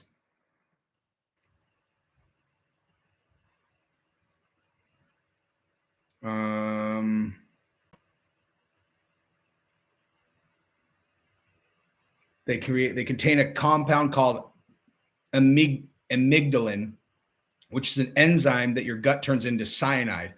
Cyanide is a toxic chemical that is naturally found in small amounts in apples, peaches, lima beans, and other foods. You can get sick and die if you eat a lot of it. Some people believe that cyanide from eating that can kill cancer cells, but there's no scientific evidence that this treatment works. In fact, they might be harmful. It's illegal to sell. Okay, so I'll just tell you, it's apricot seeds. It's illegal to sell apricot products as extracts as drugs. It's illegal. And what I'm telling you is one of my best friends got it, administered it to his dad, and his dad never developed multiple myeloma. I'm not suggesting anybody try this. Matter of fact, I'm pretty sure that Steve Jobs didn't do traditional cancer treatment in favor of doing something like this, and he fucking died. So,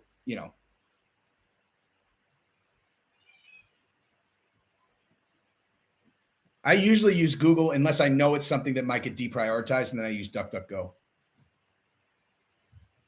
Thank you, Jeff.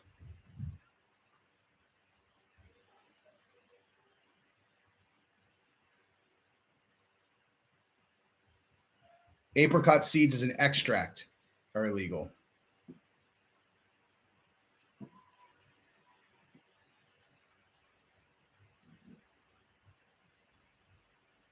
Ashwagandha. No, I have not. What is it? Or what's it for?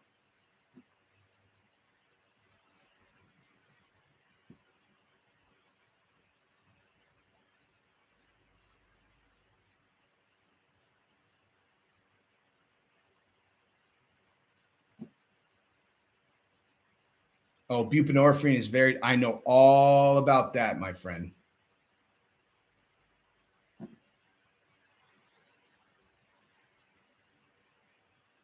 I speak one language.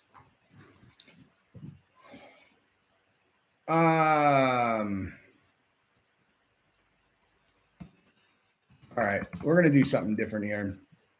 I want to do an actual video. What should I do a video about, you guys? Like one that I actually record and put up. There's fucking nothing going on, dude.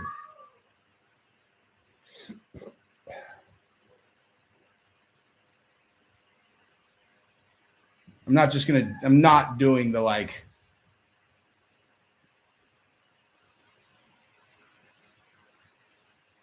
I think Chandler would win. Yeah, I could do the Chandler versus Ferguson fight, actually. I could do a video on that. I haven't covered Jake and Dana because I don't care. Here, I'll do the video on Dana and Jake. Jake is smart at trolling people, and he baited Dana into responding. Dana shouldn't have responded, but he did, and Dana can actually do whatever the fuck he wants because he basically runs this entire industry. But there's nothing to gain. You know, like Jake is not a worthy adversary for Dana. It's the same thing as like, actually, I'll come back to Jason M. Thank you very much. Look up Dr. Stransberg Bresinski. He's pretty much cured cancer and his life was ruined because, I don't doubt that at all. I will look that up. But basically, it's like, so when Trump was president, one of the things I used to always watch and just marvel at his inability to do was not respond to people who are not worthy adversaries. You know, it's like if some fucking idiot actor goes up on stage and is all, well, you know, in these trying times where you've got a racist tyrant in the White House, it's like, okay, I understand why you'd want to respond to that, but you're the president, dude. Like, some shitbox actor is not on your level. Just don't respond. Like, just don't respond. Don't tweet. Don't say fucking anything. And he could never do it. Like, he just couldn't fucking do it. He'd just be like, fucking melting facelift. Fuck you. And you're like, oh, come on, dude. Just don't do it. Don't respond. Now, I will acknowledge that, you know, Dana definitely fucking waited a long time to respond because Jake's been talking shit for a long time. But, you know, I don't know. The important critique about the UFC, dude, Jake is... God. Okay. So I'm not saying what the UFC should like. Okay. Is the UFC predatory towards its fighters? That is the question that's up for debate.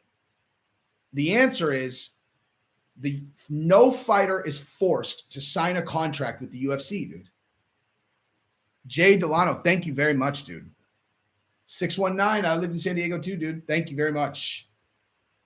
Oh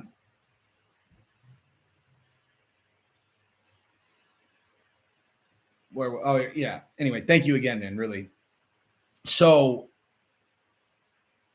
no one makes a person sign a contract with the UFC. Okay. Like no one. Yeah. You want to come up? Yeah. You want to hang out? Oh, were you now? Here, you can come listen to me drop some knowledge. Why is it so hot? It's always hot in here, dude. Like astronomically, it's like 9,000 degrees warmer. Hey guys. So I need a drink. here, Gabrielle, you can weigh in on this. What? So I was saying, like, no one makes anyone sign an agreement with the UFC.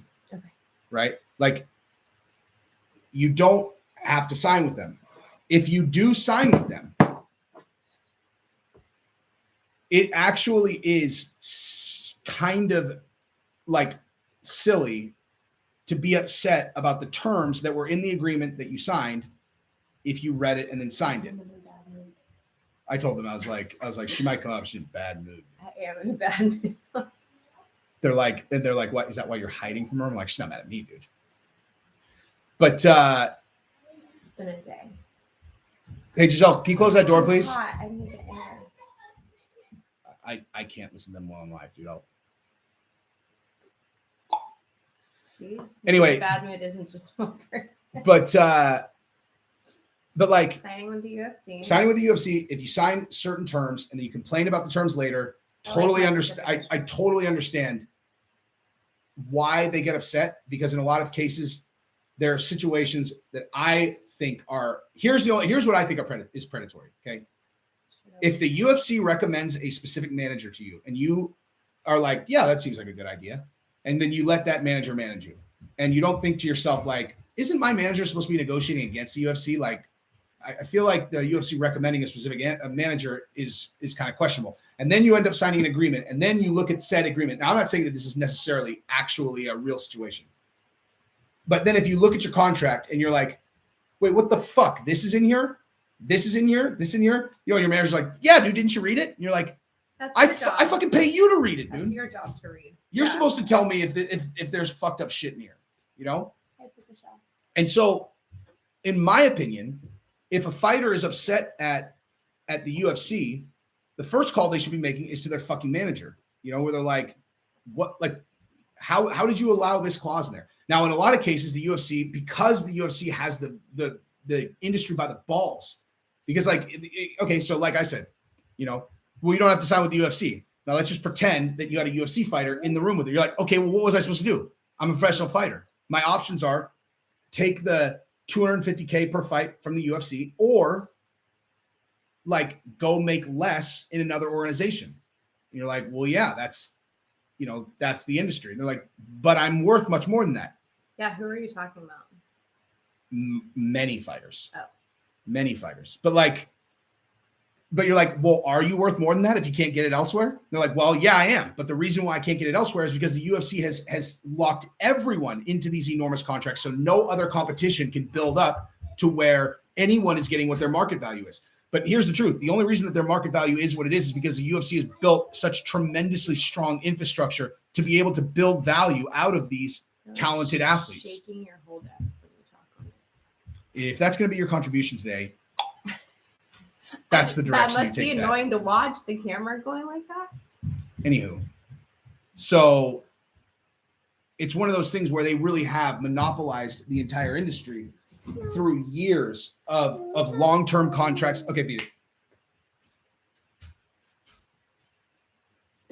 Oh, my poor baby. Anyway, but like, so it really is, it's up for interpretation. It's like, okay, so if the UFC has made it to where they make much more money on these fighters than the fighters are getting paid, but that is because they built the entire situation and infrastructure to create that, then are they fucking the fighters over because they're not paying them as much as they could theoretically be worth if there was an open market and there were a bunch of competitive companies? Like, I honestly, like, I can't answer that, because like anytime that I've talked to any of these guys, like, you know, fighters and their managers, and just kind of talking about how this all is like, I always come back to, I'm like, you understand this is exactly what you and I would do if we were running this company. And they're like, yeah, Yeah, it's smart business. it's exactly what this, you know, that like the reason we can recognize what they're doing is because we know what they're fucking doing, which means it's exactly what we would do in the same situation, you know? So business is ruthless, man. That's like, business is ruthless.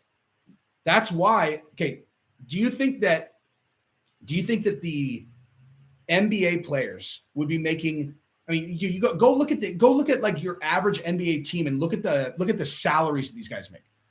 The fucking sixth man is making $13 million a year. Our kids are used to F-bombs. I just said that. They know what they're allowed to hear and what they're not allowed to say. Words are for grown-ups. And Yeah. Other words are for kids. Earlier today, Giselle's like, how old do I have to be to say crap? I was like, 14. Why? Because it's not for your Anyway. little mouth. So, yeah, I mean, like, So, a 6-man making $12 million a year, top player on the team making 38 to 40 to 50 to 60. Steph Curry's going to make $60 million in 2025 just from the Warriors. Now, do you think that would be the case if they didn't have a players union? Like, you think that the UFC or you think that the NBA players would be making that if all of them were independently negotiating each of their contracts and there was no collective bargaining? Of course not. The entire reason that the NBA, NFL, MLB, all of them get paid what they get paid is because of collective bargaining. And right now you got the UFC running around like all the fighters are running around like chickens with their heads cut off. You got a handful of successful managers that manage a bunch of the really powerful guys. They get special deals for those guys, which are still probably less than what, they would, well, not even, they're for sure less than what they would get if all of the guys unionized. But the UFC is not going to let them unionize. They'll fight that. They'll fight that as if they were fighting against like an invading Roman army. What's with all the Island Boy comments today? Daddy, What, Georgia? can we have one of these? No. No candy food. No, don't give her any. They don't need sugar. Oh, I know. They're Adderall anyway, according to these guys. Oh, just popping them like Tic Tac. Every time I eat one, he's eating Adderall.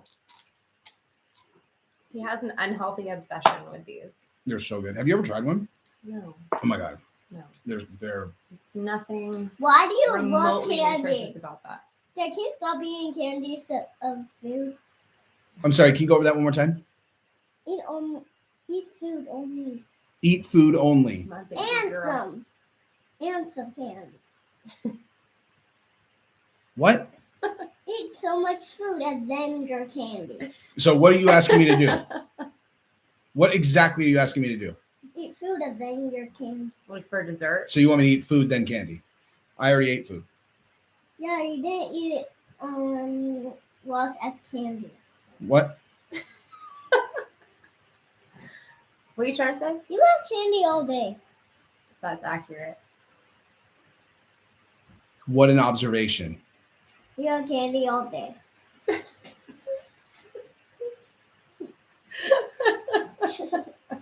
Candy is not healthy. Thank you.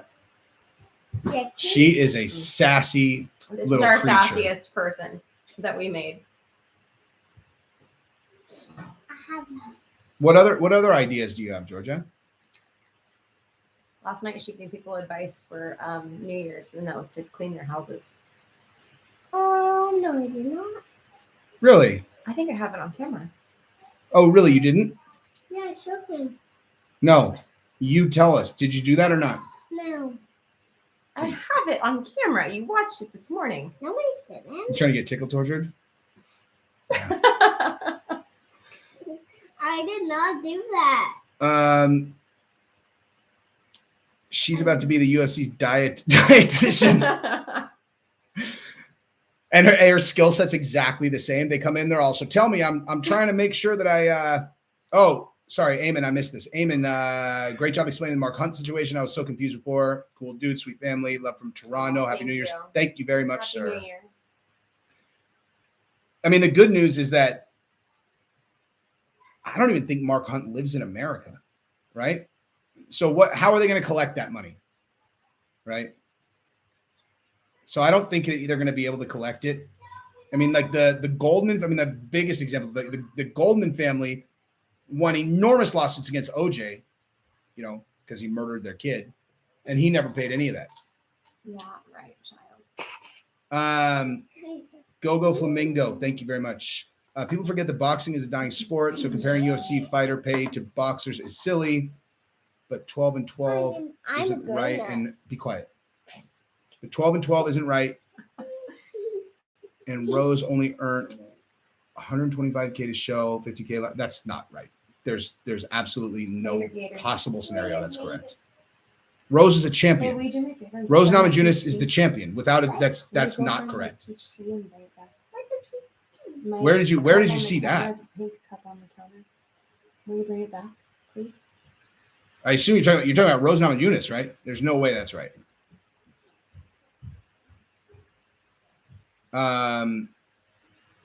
pay-per-view too. Someone said she gets that also. Yeah, but her base is way more than 125.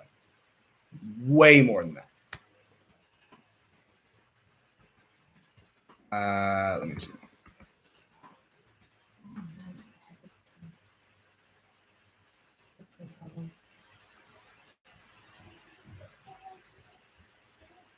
This is wrong. Whatever this is wrong, dude. The 182 disclosed, that's not right. There's absolutely no way that's right. Oh, I just got your text message. Oh yeah. Literally just got it.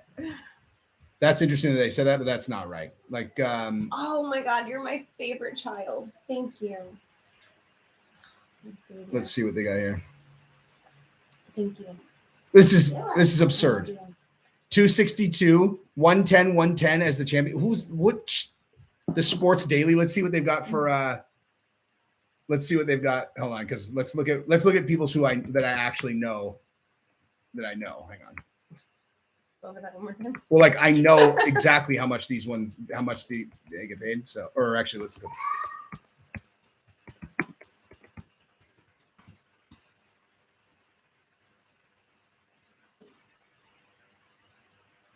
I'm going to either prove or disprove the Sports Daily.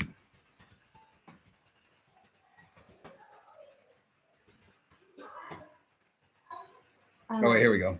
Can I borrow your phone charger? Yeah.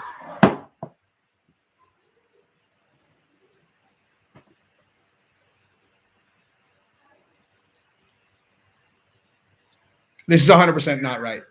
This is completely incorrect. This is off by, as a matter of fact, this is off by 300% in this case, not including pay-per-view. Okay, so without getting into the details, I looked up another champion whose contract I do know for 100%, and they have his total comp for his last 1, 2, 3, 4, 5 fights at ballpark $500,000 to show, and his is 1.5. That's completely wrong. So, and that doesn't even include pay-per-views. So that thing is wrong.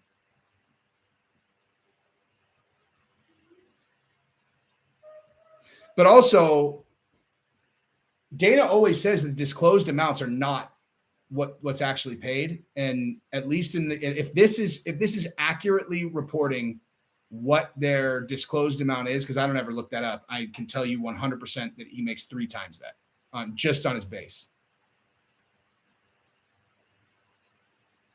I need to give something. I am definitely not biased towards the fighters or the UFC. I can say pretty confidently that I'm not. Well, like, to be honest with you, I had never really looked this up, but the disclosed amounts are just, I mean, if this really is what they disclosed, then they're just not right. I mean, they're just, it's possible that they do that now that I'm thinking about it, because I'm like, why would they do that? It's possible that they disclose they disclose the pay like that, and they hide how much the champions make, so that all the fighters that have never been a champion are unaware of how much champions and former champions are making. You know what I mean? Thank you, Job. That she is. Antonio Brown, they're not wrong. I think they're intentionally being misleading. Antonio Brown, you just watched the end of his career yesterday. It's actually really sad.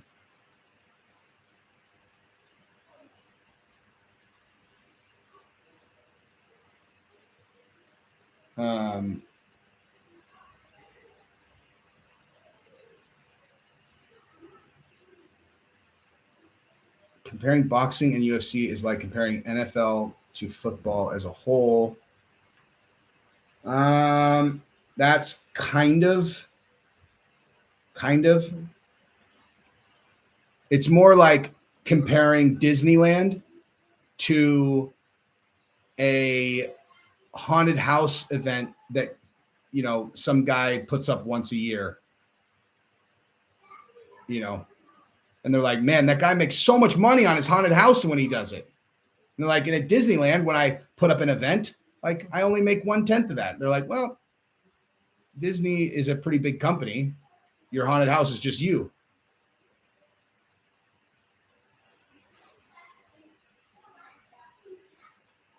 Wait, the reason he took off all his shit is because he had a sore ankle and they wanted him to go back in the game?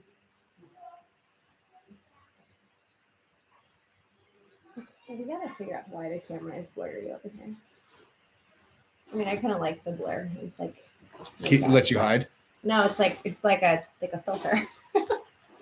You look much better in the sharpness. Appreciate Will there ever be another Gracie champion in the UFC? Yeah, I'm sure.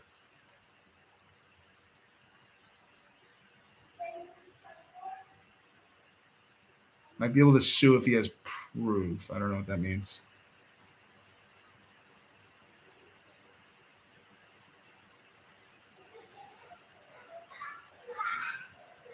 I have some crypto.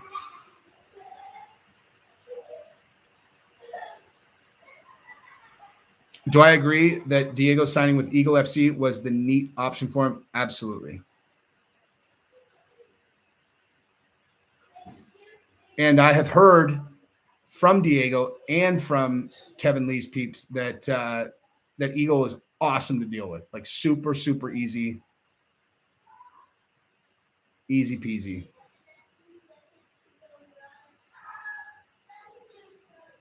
Hottest current female UFC fighter, Gab. Who do you think? Hottest Current? female. Oh, goof. female? I think Rose was gorgeous. Yeah, Rose is hot. I miss her hair. Something about Valentina Shevchenko, just because she's kind of sexy and also she's so tough that it's like scary. Antonio Brown is fired for sure. He's gone. No, but he got fired because of what he did.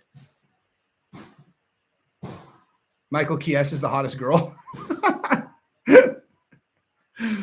That's funny. Holly Holm is like a big chick though, dude.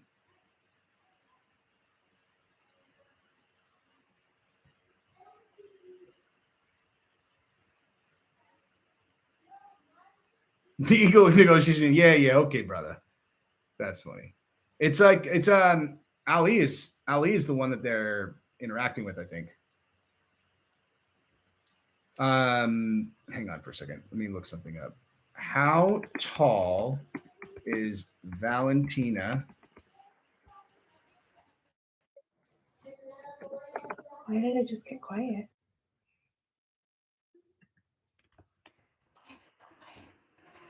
Oh, my computer just. A fan? She's 5'5". 5'5" and built out of muscles. I would go work for Eagle FC. I don't know what I would do though. I was gonna go talk to them, and then they're like, "Well," they're like, "Dude, we'll introduce you. What do you want to do for him?" And I was like, "I don't know."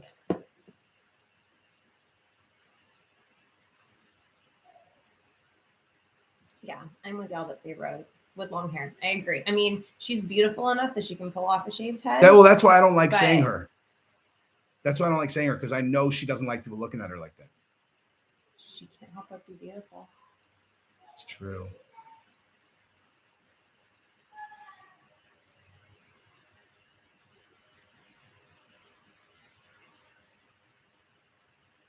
Melissa Gatto. Who's Melissa Gatto? Is that a hot Jesse fighter? should be a ring girl. I'm dead. Dude, I would be one hot piece of ace. Melissa Gatto. Gatto or Gatto? Yeah, she's got pretty good bone structure. Let's see what her record is. Oh, she's 8-0. She's cute. She's the cute. She's like girl next door cute. Oh, and she's $125. So she's Valentina's size. Damn, she won TKO from a body kick, huh? Let's watch that.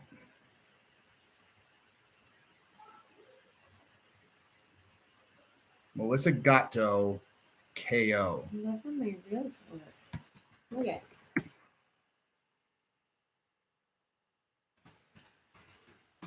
Dude, someone actually reached out to me yesterday. They were telling me that like they've been trying a bunch of stuff that's not working, and In regards to what? business stuff. Oh. And they were like, I really am looking for advice. And I like wrote a whole thing, and then at the end I was like, you know what? I'm like, Send them dude, you to should me. talk to Gabrielle. Yeah. Melissa Gatto knockout. Let's see.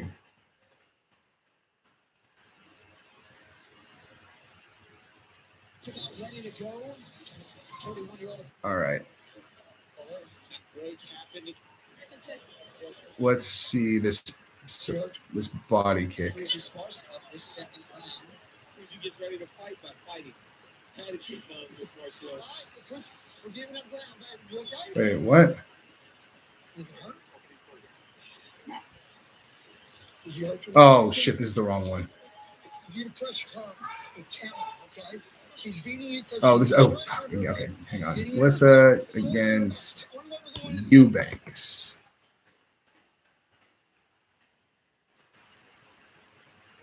Here we go. Ooh. Oh wow. She just kicked her right in the gut. Boom. Oh. Oh my gosh. She got her right in the gut when man, you get kicked in the gut if you're not flexing your stomach. Oh. Ring goats in the Eagle FC. Because Khabib said that he wouldn't have ring girls in Eagle FC. He's like, it's, and he wasn't being a prick. He's just like, they're pointless. Why would I have ring girls? And like, it was like a huge deal. People were like, no ring girls. You have to have ring girls. Yeah. And all the ring girls were like, hey there, Khabib. Ring girls want to be ring girls. He wasn't saying there was anything wrong with them. He just said they're pointless. They're not pointless. What's their point? They're ring girls. I know, but why are they ring girls? Because they entertain you in between. How do they entertain you? They're just pretty.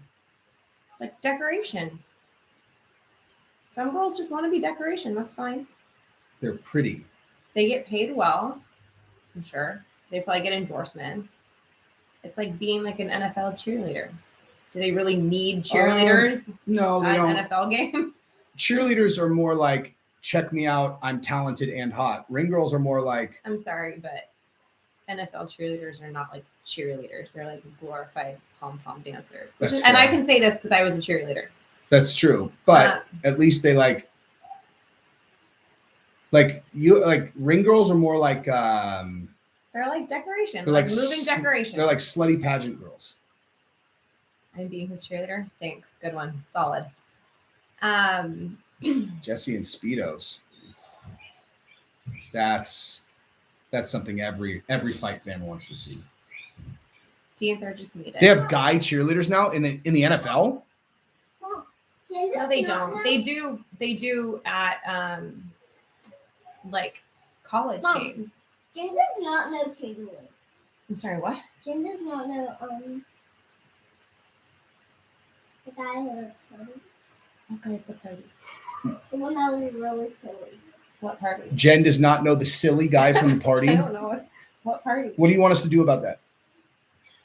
Jen doesn't know Taylor. Taylin?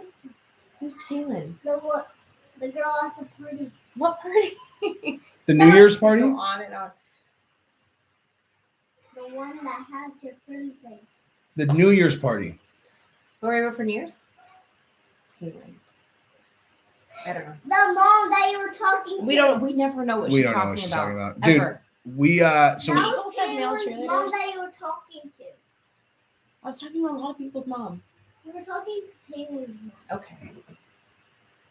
I saw you take. so for New Year's we went. Jen does not know. Thank you, Georgia. I really appreciate that They're update. Reagan's friend. What do you got? Reagan. Oh, okay, got it. Do you guys think that this could be a ring girl? That no. She couldn't even see. What? I was like, "Do you think this could be a ring girl?" Ugh. So we on New Year's we went to our friend's house. They have this huge fucking house, and they have big buck hunter. You know, like the big buck hunter like video game. Jesse's favorite. My favorite all-time game arcade ever, and they have it at their house.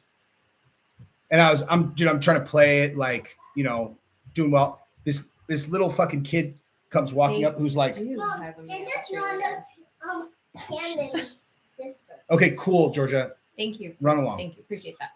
So this kid who's like, I don't even know how old is Wyatt? 6, 7 years old? 6? 6. 6 years old. 6. Yeah, he's Jen's age. He comes up, he's like, here, can I play? He's playing big, like, dude, big buck hunter. That's a hard game. You're like, you have to like make sure that you hit the bucks, don't hit the cows, whatever. Back. It's not easy. This kid comes up, he's all, here, let me play. He's like so small he can't. He's Genevieve's size. He can't. Yeah, he's holding it. He's shooting from the hip. He does a round, and he's literally going like this, and I'm like, dude, you killed every single one of the bulls. You did like. And the way he was shooting was so reckless, where you're like, at any second, he's going to kill one of the cows. And I was like, Jesus. I was like, that was unbelievable. I was like, what's up, man? I was like, what's your name? He's like, I'm Wyatt. He's 6. So cute. So he goes again and does the same thing. I was like, wait a minute. I was like, is this your house? He's all, yeah, it's my house. I was like, dude, how much have you played this game? He's like, I really like this game. He's so cute. It makes no sense. I don't even care how much he's played. Like a kid that size who's hip firing should not be able to do that. It's unbelievable. That's our story. Oh, nothing. Oh. Just catching up on the messages. Do I think Lorenzo Hunt would make Thank you, Blacksmith of White Run. Someone that you're much better looking at. Oh, Paige Manson. With the OnlyFans. But thank Is that you. what we're saying? Thank you. I appreciate that. Damn, I just lost my train of thought. Dude, Instagram blocked my stupid spoiled whore thing. That's because it's Yeah. against community standards. No, it was because it was copyrighted. That is community standards. Stupid spoiled whore. So I'll show you guys just because I think it's the funniest thing ever. Anybody who's never seen this on South Park, like, It might be before someone else time. I know. Other news, the 49ers. The opening of my brand new store, a store where girls can buy everything they need to be just like me. Stupid, spoiled whore. Have fun, girls, and remember to party and be super lame to everybody. Bye. Give me that. Fucking Christ, I need a drink. Where's my dog? Wow, look at all this great stuff. Stupid spoiled whore clothes. Stupid spoiled whore dolls. Hey, check it out. The new Paris Hilton perfume. Skank.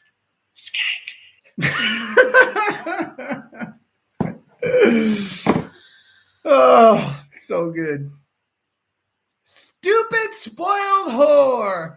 You guys want to know how many times I've heard that over the last 48 hours? Oh my God, it's so A lot. less. I found it last night. I forgot about it until last night. It just feels like 48 hours have passed. It's only been 12 or Feels like so many 18. more. Would I box Ariel Helwani? That a girl or a boy? That's a boy that I would do very well against. It's too small.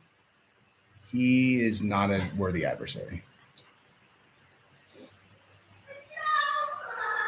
My kids were crazy today. I was already 4. I know. What are we gonna do? I have jits tonight, so does Giselle. So,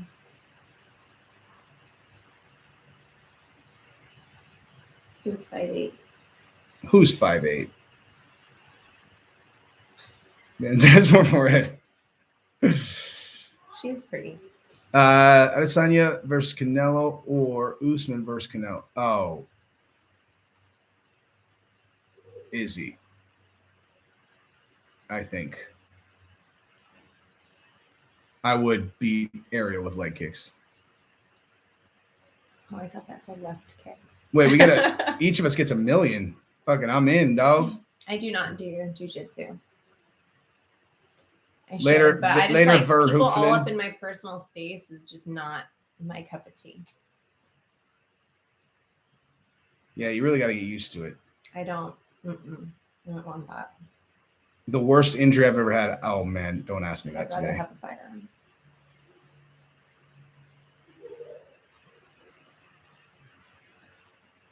Worst injury that you've ever had? What is the worst industry? Oh my gosh. I don't know. I Injury. don't like thinking about it.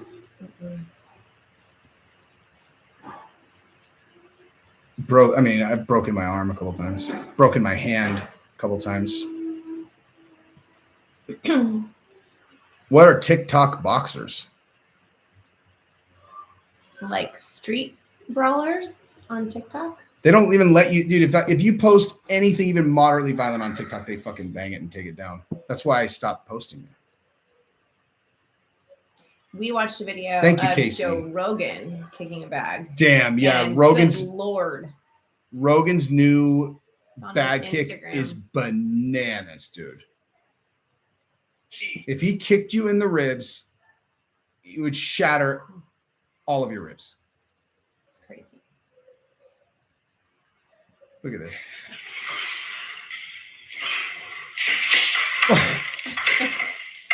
Like while it's coming at him too. He has the momentum of the bag coming You at understand him how much that fucking bag weighs? with momentum. Oh,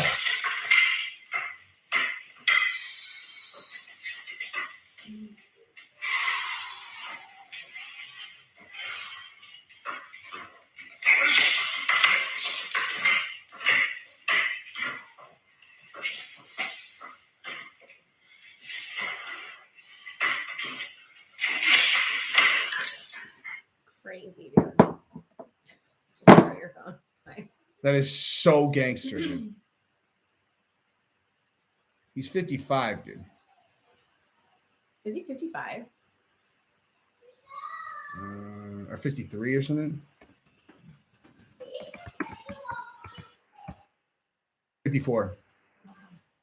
August 11th. Oh, he's a Leo like my babies. He's on that special sauce though, where he'll always look like this, just like your baby. I'm sorry, what? Oh, I don't understand. I don't understand why anybody would not make sure that they're in shape like that when they're 54. Over 500 UFC fighters could beat any of them. Yeah, the 115-pound girls. Hmm. They're asking if I could beat any UFC fighters. Oh.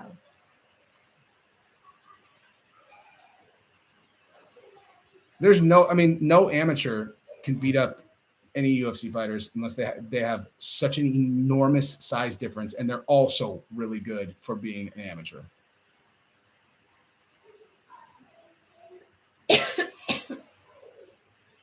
Rogan would have fought by now if he was going to do it.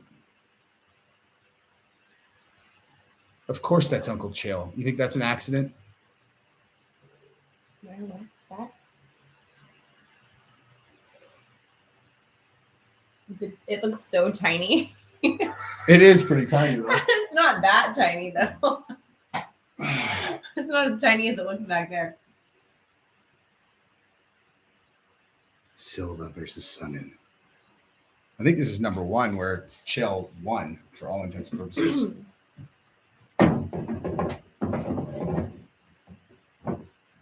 We really got to work on this Not bad. background. You got to put like a bookshelf with like some stuff in it. Oh my god, I've been on for 2 hours. All right, we're What gonna do you beat have? we're gonna beat the street. Unless you guys want to ask something. Whoa. Speaking of Chael, Hmm. he just tweeted something about just a wrestler who blew his knee out. Jeez.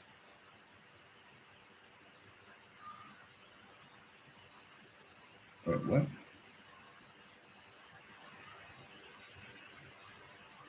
We have the Someone's kitchen tweeting to us. Jesse, has anyone been telling you that your videos are coming across messed up? The contrast or something is terrible. Your eyes and face make you look like a zombie. People have to be telling you a few of them lately. Nope. Does Jesse look like a zombie in his recent videos? Well, let's see. Yeah, do I look like a zombie in my recent videos?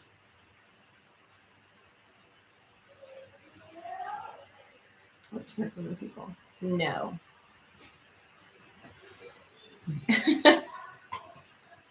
James, we get it. Okay, enough. Wait, what? Where?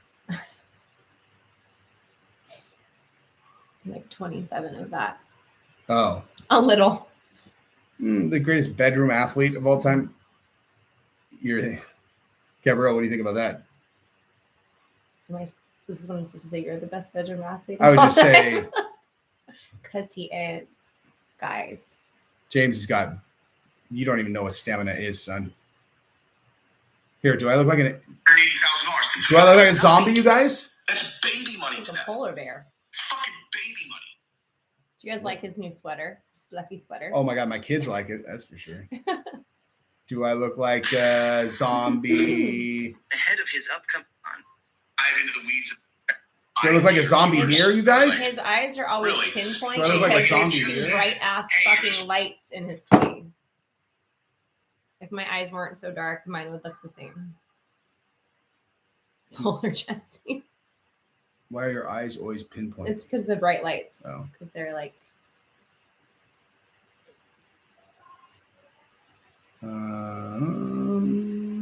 He looks really comfortable in that fluffy jacket. It's so comfortable. He's like a walking teddy bear. Keep telling him, Gabrielle, I don't smoke weed. They seem not to believe me. No, you guys have seen these lights. Give me your phone. Everyone has stamina on a few perk 10s. If only, my friend. Nobody likes perk 10s better than me. This is why there are tiny pupils. Those are bright ass lights. Yeah. Look how there's always like glass. Do you know what I would sitting do there. to be able to take perk 10s? A lot. But I can't.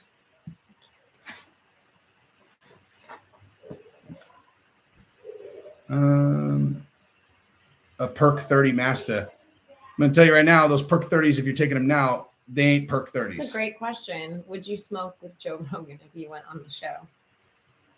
If I had That to would smoke. be like super like peer pressure. Like, No, like if I had, I mean, I would just say no, unless that was the prerequisite to come on the show. the lights do need to be higher. They're not bright enough.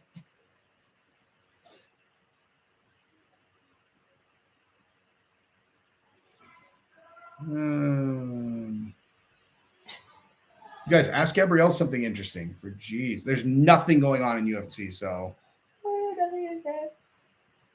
I'm hungry.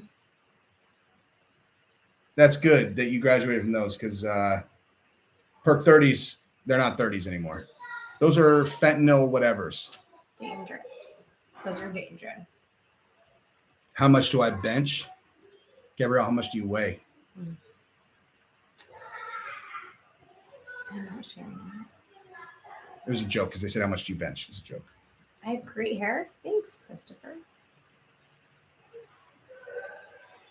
How does she still look so damn young? She's a vampire, dude. Well, thank you. I like these questions. She's perfect.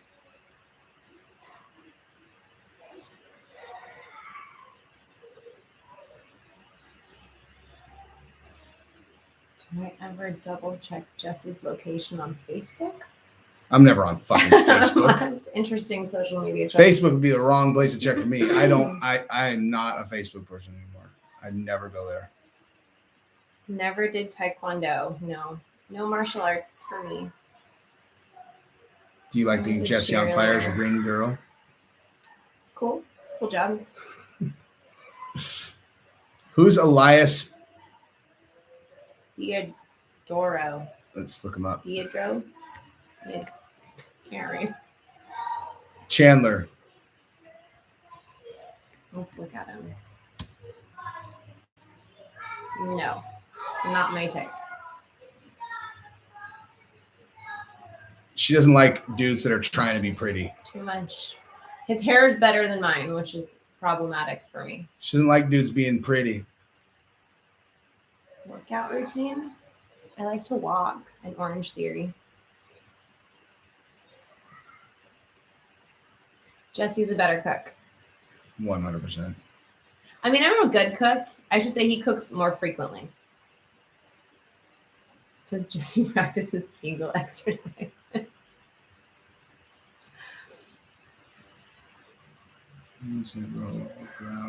Hold, wait, that'd be cool. Just have her hold the round Like Green signs. Girl thing. Oh, yeah.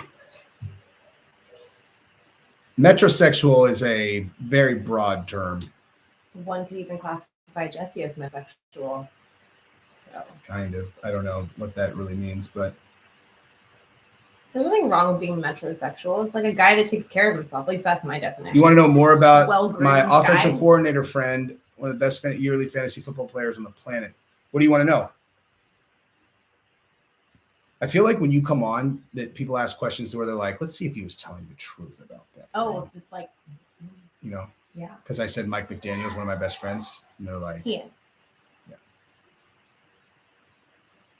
Who's best dish? Jesse's. He makes really good. Like everything's really good, but like vegetables, this guy will sit there and like grate garlic for like 3 hours. Oh, it's so good though.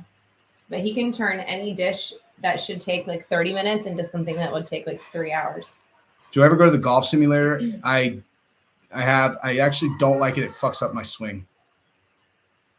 I did cut Jesse's hair. I didn't do this, but during like the super lockdown when nobody could get their hair done, I did his hair for a while. Yeah. Well, It's I am Jesse's. glad to fill that role, Casey Anderson, because you can get off of them. You just have to do it bit by bit. Did we talk about this before? How much do you take every day? What do I think about Ariel Helwani's tweets towards Dylan Dennis? I think Dylan Dennis is an excellent troll. I think that Jake Paul should fight Dylan Dennis, actually. Jesse's workout routine is jujitsu. You want to know if Ayuk is going to be a big part of the game plan? Ask me when it's off season. He is. I have to text his wife during the season. Like he's. Mike? Yeah. Oh yeah. It's actually hilarious. Like I'll text him something. It's like ADD super focused to like a whole other level. It It's like, but I'll like text him, you know, like Niners win some crazy thing, and it was some crazy running play that I know he drew up or whatever. And I'll text him and be like, "Unbelievable, dude! Great job!" And literally 2.5 months later, he'll respond, "Thanks, dude. What are you guys up to?" Like, you know, like or like he acts like he like it was something it's that like I his said. phone is off. It's Yeah. really, it's bizarre. But he told it, I mean, he told us that from the very beginning. He's like, during the season, you're going to need to text Katie.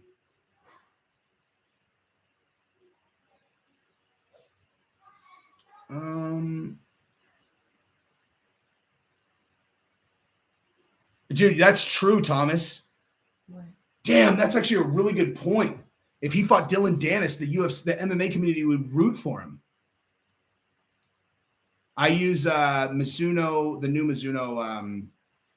Oh my God, what are they called? Jesse got me a new driver for Christmas. I did. What was that? Cobra? It's a yeah, it's the new Cobra. It's really pretty. It's black and pink. I have the I don't know. I always forget the name of them. Hang on. Juicing or fasting? I've done intermittent fasting for like years, like forever. That's all I do. Oh, there it is. Yeah, I have the JPX 921 forged irons. I did the master cleanse one time. It was Jesse's favorite 3 days of our relationship. Remember? When I did the lemonade thing? Oh my God, dude. Oh my God. She was like, It was because you know, it was like a what is it, 7-day fast or 10 days? 7 days. It's a 7-day fast, and they don't eat anything except this lemon, it's lemon juice. Lemons, like, what is it? Maple syrup and cayenne. It's pepper. lemon juice, maple syrup, and cayenne. So you're eating nothing. Like, do you drink water? Yeah. So you drink water and then you eat lemon juice, drink lemon juice and honey. So it's like the 5th day. So she hasn't fucking eaten in 5 days. And I was like, I think that we should go to whatever. And like, dude, her fucking eyes were bleeding. She's like, I don't want to fucking go there. And I was like, why are you? And she's like, I'm not doing it.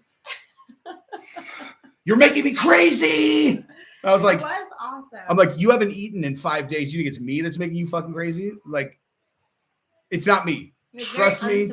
Trust me. It's you. And then obviously, you know, just like, and like, think of our kids. Like Genevieve, Genevieve goes fucking bananas, and we're like, what the hell's wrong with it? And you're like, feed it. And you like give it food, and then all of a sudden she's like, oh, I'm fine. Imagine 5 days of that. Felt great though. I wouldn't be trying DMT. I've done DMT. Although I did the toad. DMT is different. Lorenzo Hunt in the UFC. There's no way that fight's out. No. Why would Lorenzo sign up to let a gigantic angry Samoan beat him to death in front of the whole world when he's a billionaire?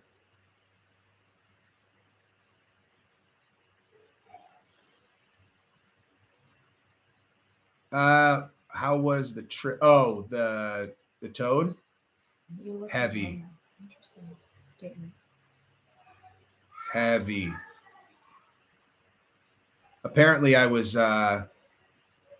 I reverted to being a 4-year-old and I was trying to crawl through the ground and was making some very insane noises. While Did they record you at all? Like, did you just no, but Charles made fun of me about it when we were talking recently.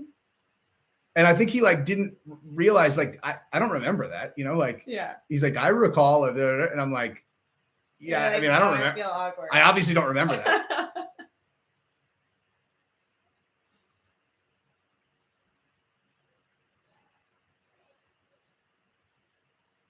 It lasted, well, I did it 3 times that night. It lasts like 15 minutes each time. But it hung around in my system for a while, like for a good like week or two. The toad is heavy, man. Heavy. You just disappear. Like, Not fun. yeah, I actually would not recommend it for. I mean, well, I don't know. I think you have your psyche buttoned up really, really well, and this would just go, and That would not be good for me. I agree. Lomachenko versus Paul. I would never do salvia. Euphoric is not the word I would use for mine.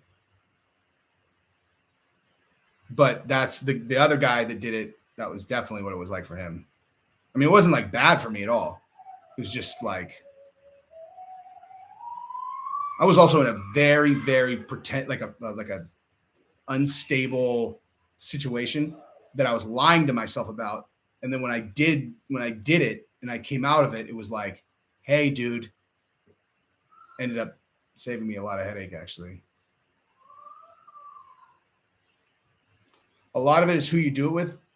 DMT is a little different, dude, because you are not aware of anything. You're not there. Like you disappear into the netherworld.